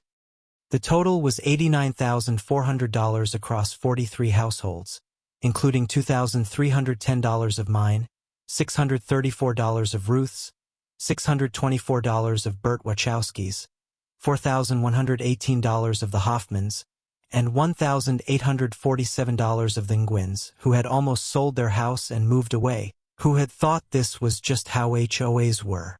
The $89,400 was to come partly from whatever remained recoverable of Margaret's personal assets, partly from an insurance settlement with Pinnacle's professional liability carrier. They had one, which Gerald Fitch's cooperation had revealed, and which no one had thought to check previously, and partly from a state victim restitution fund that the AG's office had applied to on behalf of the affected residents. The Firewood was separately addressed. Replacement value of 2 cords of seasoned oak, $1,200. Transportation and stacking cost, $200. Loss of use during the winter period, Paul's language, not mine, $500. Punitive damages specific to the manner of removal, $3,500. Total, $5,400 for the wood. I had not expected the $5,400. When Paul told me, I sat quietly for a moment, and then I said, "That's not what the wood was worth to me." Paul said, "No, but it's what the court says it's worth to her." I wrote a check for $2,000 of the $5,400 to Frank Dolan's legal defense fund, from when Margaret had originally pushed him out and he'd had to hire an accountant to prove the books were clean. He protested. I told him his notebooks were worth 10 times that, and he could either accept the check or I'd spend the money on something he'd find less dignified. He accepted the check. The HOA itself, the actual community, Pinecrest Meadows, the place where all of us lived, received a one-time stabilization grant from the AG's Victim Compensation Program of $45,000 to help rebuild the reserve funds that had been depleted. The board, Phil, Carol, and 3 newly elected members, including Ruth Chin, voted unanimously to use a portion of it for an independent financial audit conducted annually by a firm selected by resident vote. No more discretionary funds with single-person access. No more community beautification funds managed by the board president alone. Open books, resident oversight, full transparency. I attended the board meeting where those resolutions were passed. It was a Tuesday night in December, cold and dark outside, the meeting room warm and full of the kind of ordinary business, parking concerns, holiday decoration guidelines, a proposal to replace the community mailbox unit that had always been what HOAs were supposed to be about. I sat in my regular seat and listened and thought, this is what normal looks like. This is what we were fighting for. Ruth Chen's first act as a new board member was to formally rescind the violation notice about her Buddha statue and to propose an amendment to the HOA's governing documents explicitly protecting the display of religious or cultural items on private property from future board censure. The amendment passed unanimously. Ruth said nothing dramatic when it passed. She just made a note on her notepad and moved to the next agenda item. The Nguyen's did not sell their house. They stayed. Con Nguyen called me in December to tell me, and to thank me, which I tried to deflect, and she said, "Don't deflect. We almost left. We thought maybe this country had this in it, this kind of petty cruelty with rules as a weapon, and we were thinking about where else we could go. Now we know it doesn't have to be like this." I said, "It doesn't. It's not supposed to be." She said, "I know that now." Pinnacle Community Solutions LLC was dissolved by order of the court. Its remaining assets were liquidated to contribute to the restitution pool. The 11 communities it had managed all had new management arrangements by January, most with smaller, independent companies that charged less and communicated more. Brightway Consulting LLC, Helen Fitch's company, was also dissolved. The state recovered $71,000 from its accounts as proceeds of the fraud. Helen Fitch was not criminally charged. As Gerald's cooperation agreement confirmed, she had been largely a passive instrument of the scheme rather than an active participant. She lost her business and, by all accounts, a significant portion of her marriage as well, though that last part is not information I sought out. Patricia Wells, Margaret's sister, pleaded guilty in January to 1 count of conspiracy, received 3 years probation, and was ordered to complete 400 hours of community service. The burner phone text, 3 sentences that she'd sent to intimidate me and that had instead become evidence, cost her dearly. I felt no particular satisfaction about Patricia. She had gotten herself into something her sister had built, and she'd done a real wrong, but she was a peripheral player, and what happened to her felt proportionate rather than satisfying. Margaret began serving her sentence in February. The corrections facility was 80 miles from Pinecrest Meadows. I have not thought about the distance particularly. Gerald Fitch, under the terms of his cooperation agreement, completed an 18-month suspended sentence and a fine, and was prohibited from the HOA management business permanently. He now works, from what I heard through Dale's Postal Service network, as an assistant manager at a landscaping company in Lancaster County. I bear him no ill will. He did the right thing when it counted, even if he'd done the wrong thing for much longer first. Bradford Ellis, Margaret's first attorney, the expensive one from Harrisburg, had indeed cooperated with investigators after withdrawing, as Paul had guessed. What he contributed was a detail that the prosecution used at sentencing, but that didn't make the news much.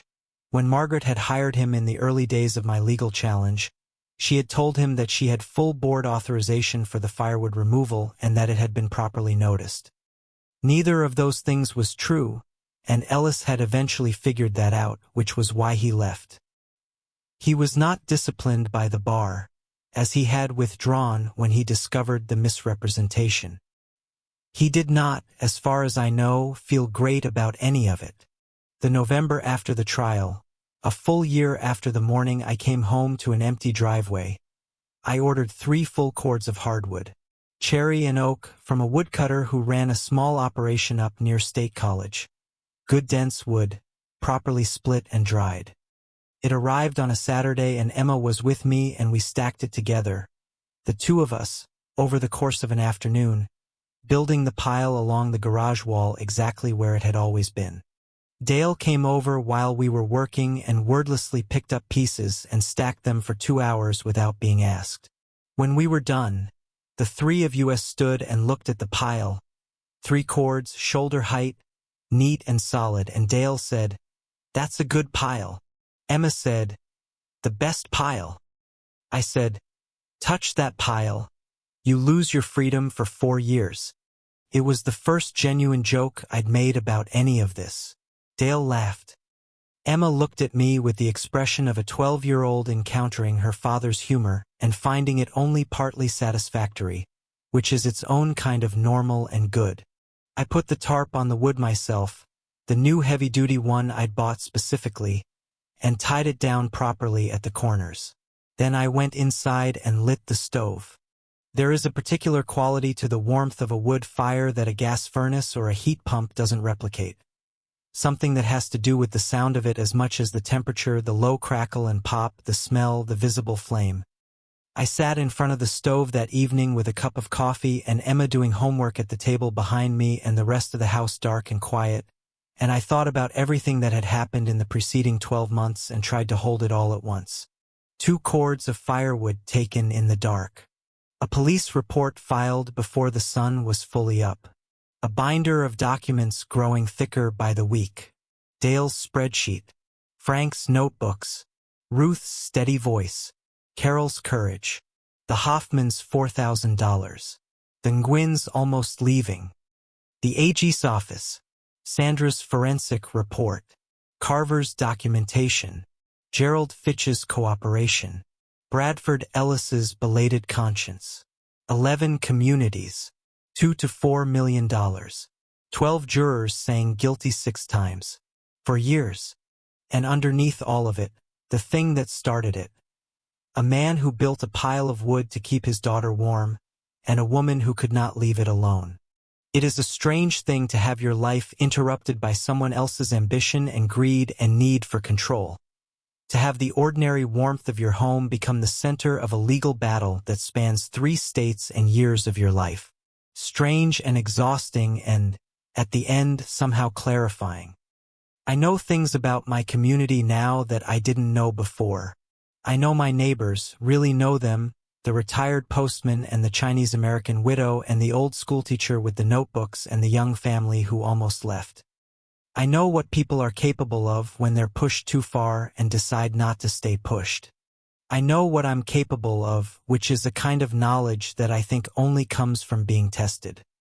Not the dramatic kind of test, not a burning building or a car crash, but the grinding, bureaucratic, year-long kind, the kind where every day you have to decide whether to keep going or give in, and every day you have to keep going and it costs something and you pay it anyway. Emma asked me once, near the end of it all, whether I ever regretted not just paying the fine that first day and letting it go. I thought about it honestly. I said, yeah, some days. She asked, but? I said, but then I thought about Ruth's statue and the Hoffmans and the Nguyen's and everybody else. And I thought, if not me, then who? And when? Emma considered this. She said, that sounds like something you read in a book. I said, everything sounds like something you read in a book when you say it out loud. Doesn't mean it isn't true. She thought about it and said, fair. She's going to be a remarkable adult. I already know it. Frank Dolan called me in February, the February after the sentencing, and told me he was writing a guide. His word, for HOA residents in Pennsylvania. Their rights, their remedies, what they could ask for, what they were owed, how to document, how to appeal, when to call an attorney, when to call the AG. He said he was going to post it on the HOA Transparency Coalition website that had formed out of the Pinnacle scandal. He said he'd used our case extensively as a reference. He asked if I minded. I said, "Frank, use everything. Use every bit of it." He sent me a draft in March. It was 53 pages, detailed and precise and organized with the thoroughness of a man who had kept composition notebooks for 30 years. The introduction said, "This guide exists because of a man who refused to put a number on his family's warmth, and because of the community that stood with him." I read that sentence 3 times. I lit the stove. Dale retired officially, finally, fully in the spring. He'd been doing some part-time consulting for a postal contractor, and he gave that up too.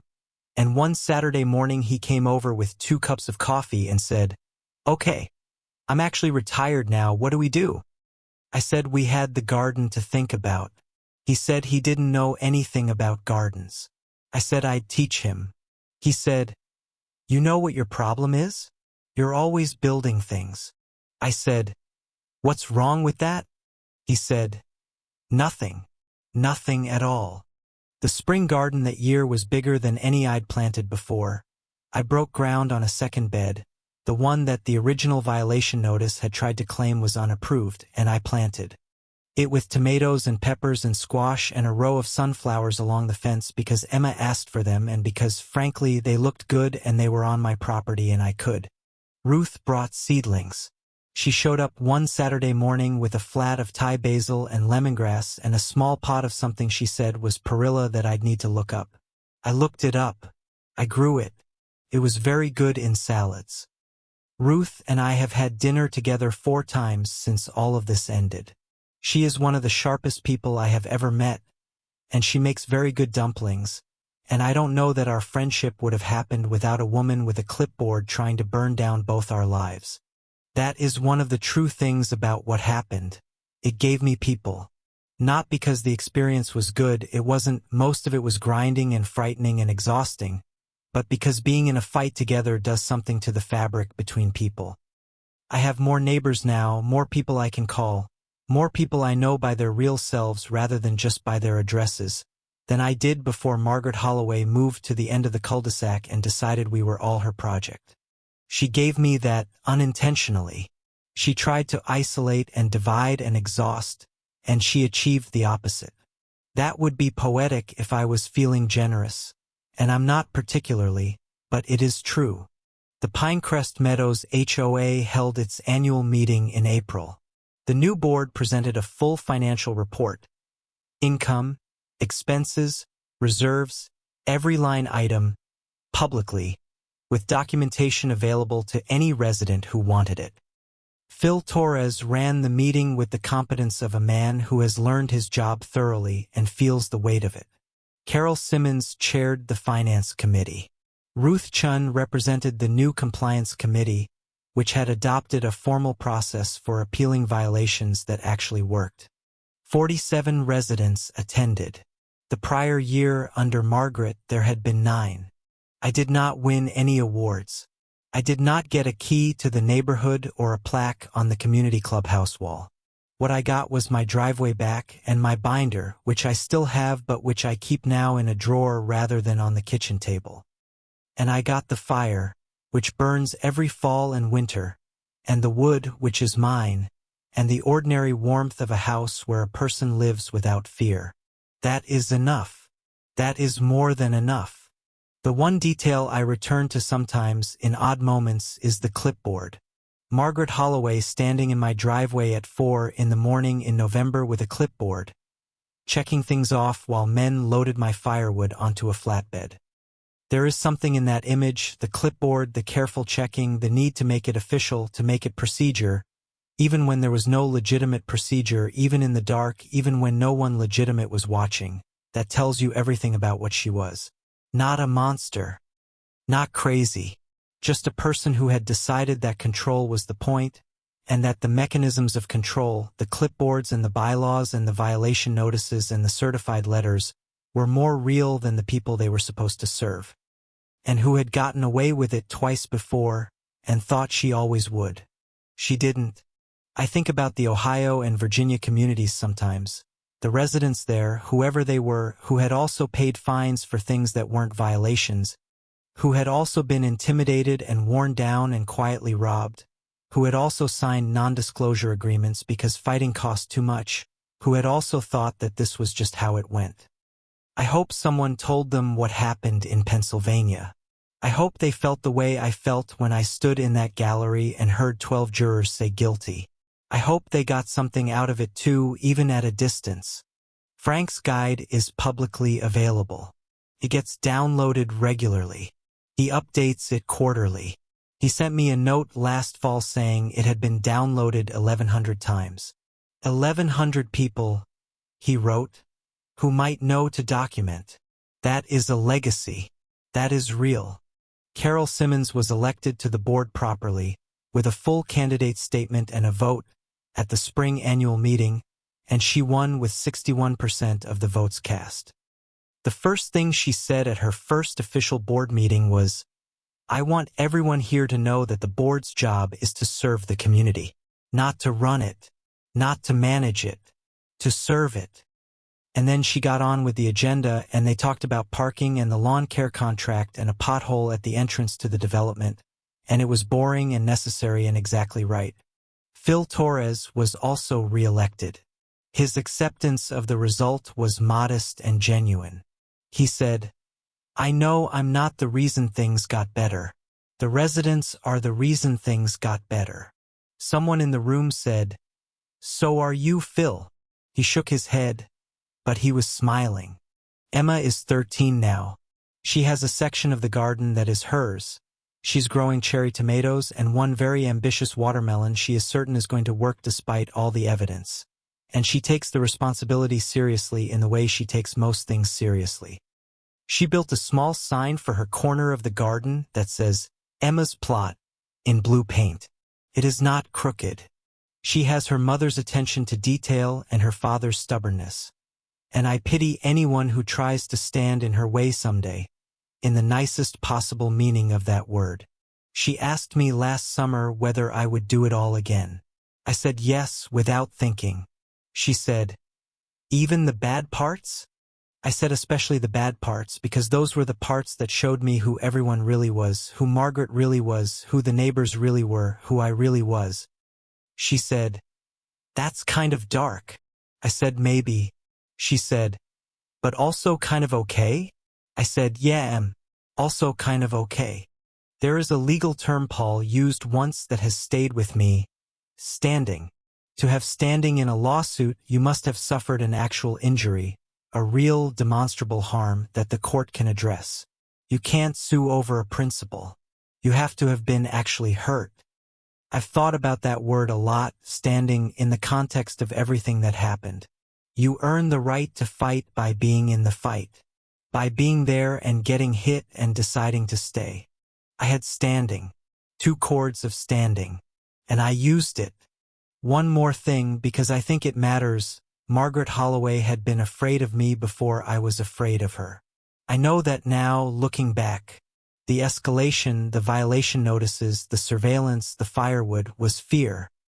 She had identified me as the most likely threat to her system, the person most likely to actually push back. And she had been trying to neutralize me from almost the beginning. I was too focused on survival to see it that way at the time. But the clipboard at 4 in the morning wasn't power. It was desperation wearing the costume of power. She came in the dark because she couldn't afford to face what I'd built in the light. That's worth knowing. That's worth carrying. October came around again and I bought firewood again, and Dale and I split and stacked it on a Saturday. And Dale complained about his back the whole time in the affectionate, performative way of a man who is actually fine and knows it. And Emma made us hot chocolate and brought it out to the driveway at 2 o'clock and said, "How much longer?" And Dale said, "A while." And Emma said, "Men," and went back inside. And Dale and I looked at each other and kept working. When the pile was done, I looked at it for a moment. Then I did something I hadn't done since I was a kid. Helping my dad stack wood in the yard behind our house in Pittsburgh. I patted the top piece of wood. Just once, with my hand flat, like acknowledging something solid. Something that was there and was mine and was going to stay. Dale saw me do it. He said nothing, which is the most eloquent thing Dale ever says. Inside, the fire was already going. Emma was at the kitchen table with a book. The radio was on low. Some weekend afternoon show that neither of us was really listening to, but that filled the house with the sound of voices, which is its own kind of warmth. The smell of wood smoke was in everything. My jacket, my hair, the walls of the house that had been heated this way for 8 winters now. Ordinary. Completely, wonderfully ordinary. I poured myself a cup of coffee and sat down across from Emma, and she didn't look up from her book, and I didn't say anything, and the fire burned, and the afternoon went on in the quiet, unremarkable, uncontested way that a good afternoon goes, and I thought, this is what I was fighting for. Not justice exactly, or not only justice. The right to sit in your own house in the afternoon and be left alone to be warm. I had it. The settlement checks were issued in February of the following year, 14 months after the criminal trial. The HOA's attorney mailed them to the affected residents with a cover letter that listed each resident's name and the amount owed and a brief explanation of the recovery process. Ruth called me when hers arrived. She said, $634. I'm going to buy a rosebush for the garden. I said that was perfect. She said, and one for you for your garden. I said she didn't have to do that. She said, I know I don't have to. She brought the rosebush in March, before the last frost was entirely gone, and helped me plant it along the back fence, and told me it would bloom pink in June and that if I pruned it right every fall it would come back stronger every year. I thanked her. She said, you don't thank someone for a rosebush. You just grow it. I said I would. It bloomed in June. Pink, just like she said. 5 clusters of it along the back fence. Emma said it was pretty. I said, it came from a good person. Emma said, that's why things from good people are better. I thought about that for a while. The last time I saw Margaret Holloway was at the sentencing hearing, being led out of the courtroom. The last I heard of her was through Paul, who mentioned in passing that she was appealing the civil judgment, which her attorney had filed as a matter of course with no real expectation of success. The appeal was denied. I don't spend much time thinking about her anymore. That's not a performance of forgiveness. I haven't forgiven her exactly because she didn't ask for it and I don't think she deserves it, and I'm not sure forgiveness is the point, but I also don't carry her with me. She's in a corrections facility 80 miles away and she'll be there for another 1.5 years, and what she does after that is not my business, as long as it's nowhere near a homeowners association. What I do think about is the notebooks, Frank's notebooks and my binder and Dale's spreadsheet, and Ruth's receipts that she'd kept because her husband had always told her to keep receipts, and all the other documentation that people produced quietly over years because they were paying attention and they believed it would matter someday. It mattered. It mattered enormously. Keep the records. That's the thing I'd say to anyone who asked me, and people do ask me now because Frank's Guide has my name in the acknowledgments and people contact me sometimes. Keep the records. Date everything. Make copies. Send things certified. Don't throw away the receipts. Don't throw away the notices. Don't assume that what is wrong will be corrected on its own, or that someone more qualified will handle it, or that it isn't worth the trouble. It is always worth the trouble, and you are always qualified enough, because no one knows your situation better than you do, and no one has more at stake. Be the second kind. The kind that doesn't go away. The fire burns this winter as it has burned every winter since I moved to this house. Oak and cherry, properly seasoned, in the cast iron insert I installed with my own hands, throwing heat into the room where my daughter does homework and I read, and we are ordinary and warm and left alone. Outside, the woodpile sits against the garage wall under its tarp, 3 cords of it, solid and substantial, not going anywhere. No one is coming to take it. I have made very sure of that in ways both legal and permanent. And if someone with a clipboard and a yellow notice and a 4 a.m. crew ever tried again, they would find what the last one found, that the wood doesn't fight back. But the man who split it does. The Pinecrest Meadows HOA completed its first fully transparent annual audit in the spring under the new board's governance. Every line item was publicly posted on the community website, a website that residents now actually used and that contained, among other things, a formal policy manual drafted with legal review and a section specifically addressing the limits of board authority and the rights of individual homeowners. The fund balance, rebuilt slowly from the stabilization grant and from the restitution recovery, stood at $118,000, lower than it should have been but growing and real and accounted for. The community improvement projects that the beautification fund had supposedly been funding, the ones that had consumed $41,000 with no visible result, were actually completed, budgeted properly and transparently. The entrance landscaping replanted, the playground equipment at the common area repaired, the parking area repaved. Real money spent on real things for the people who lived here. The playground in particular. I remember when Emma was small enough to use it, before the upkeep had been neglected and the equipment had gone to rust. The playground looked better than it had in a decade. The Nguyen children play there now. I've seen them from the street on weekday afternoons. 2 small kids, the older one chasing the younger, both of them completely unaware of what it cost to make that playground safe and repaired and theirs. That's how it should be. They shouldn't have to know. Their parents know. That's enough. Frank Dolan was nominated by the community for the county's Civic Engagement Award, a minor local honor, but he received it with a dignity that made it feel larger. At the small ceremony the county held, he said, "I kept notes because that's what my mother taught me." She said, "If you write it down, it happened.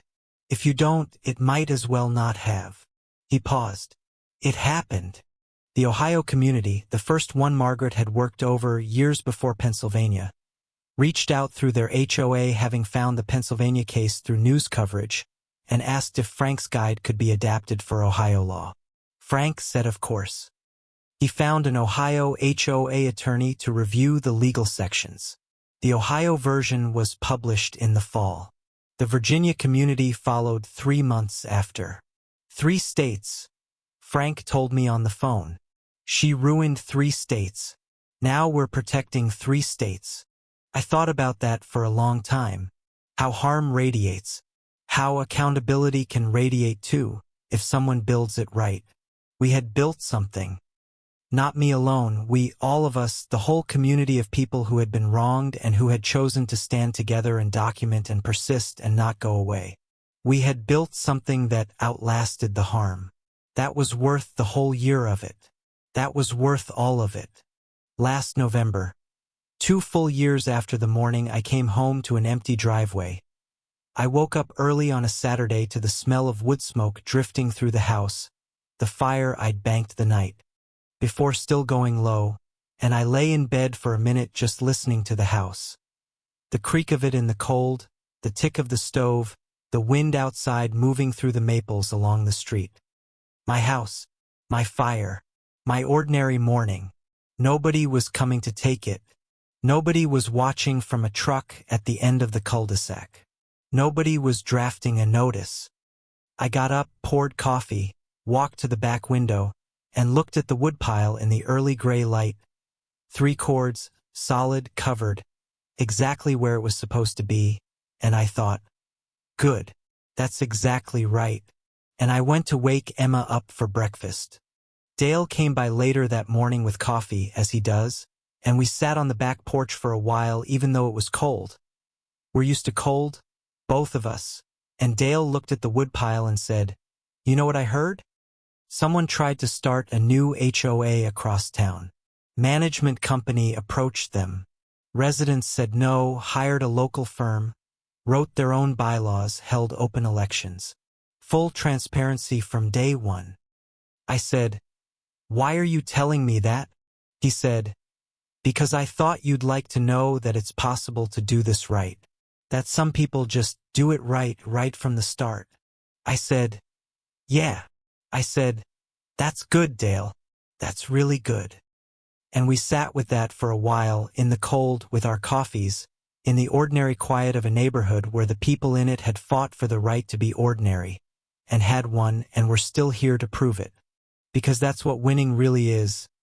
Not the verdict, not the check, not the 4 years, not any single moment of satisfaction, though I'll keep all of those, thank you, but this. Saturday morning. Coffee with a friend. A daughter asleep upstairs. A fire going low in the grate. A pile of wood outside, solid and mine, going nowhere. The right to be warm in your own house. The right to be left alone in the life you built. The right to just be here, undisturbed, unafraid, home.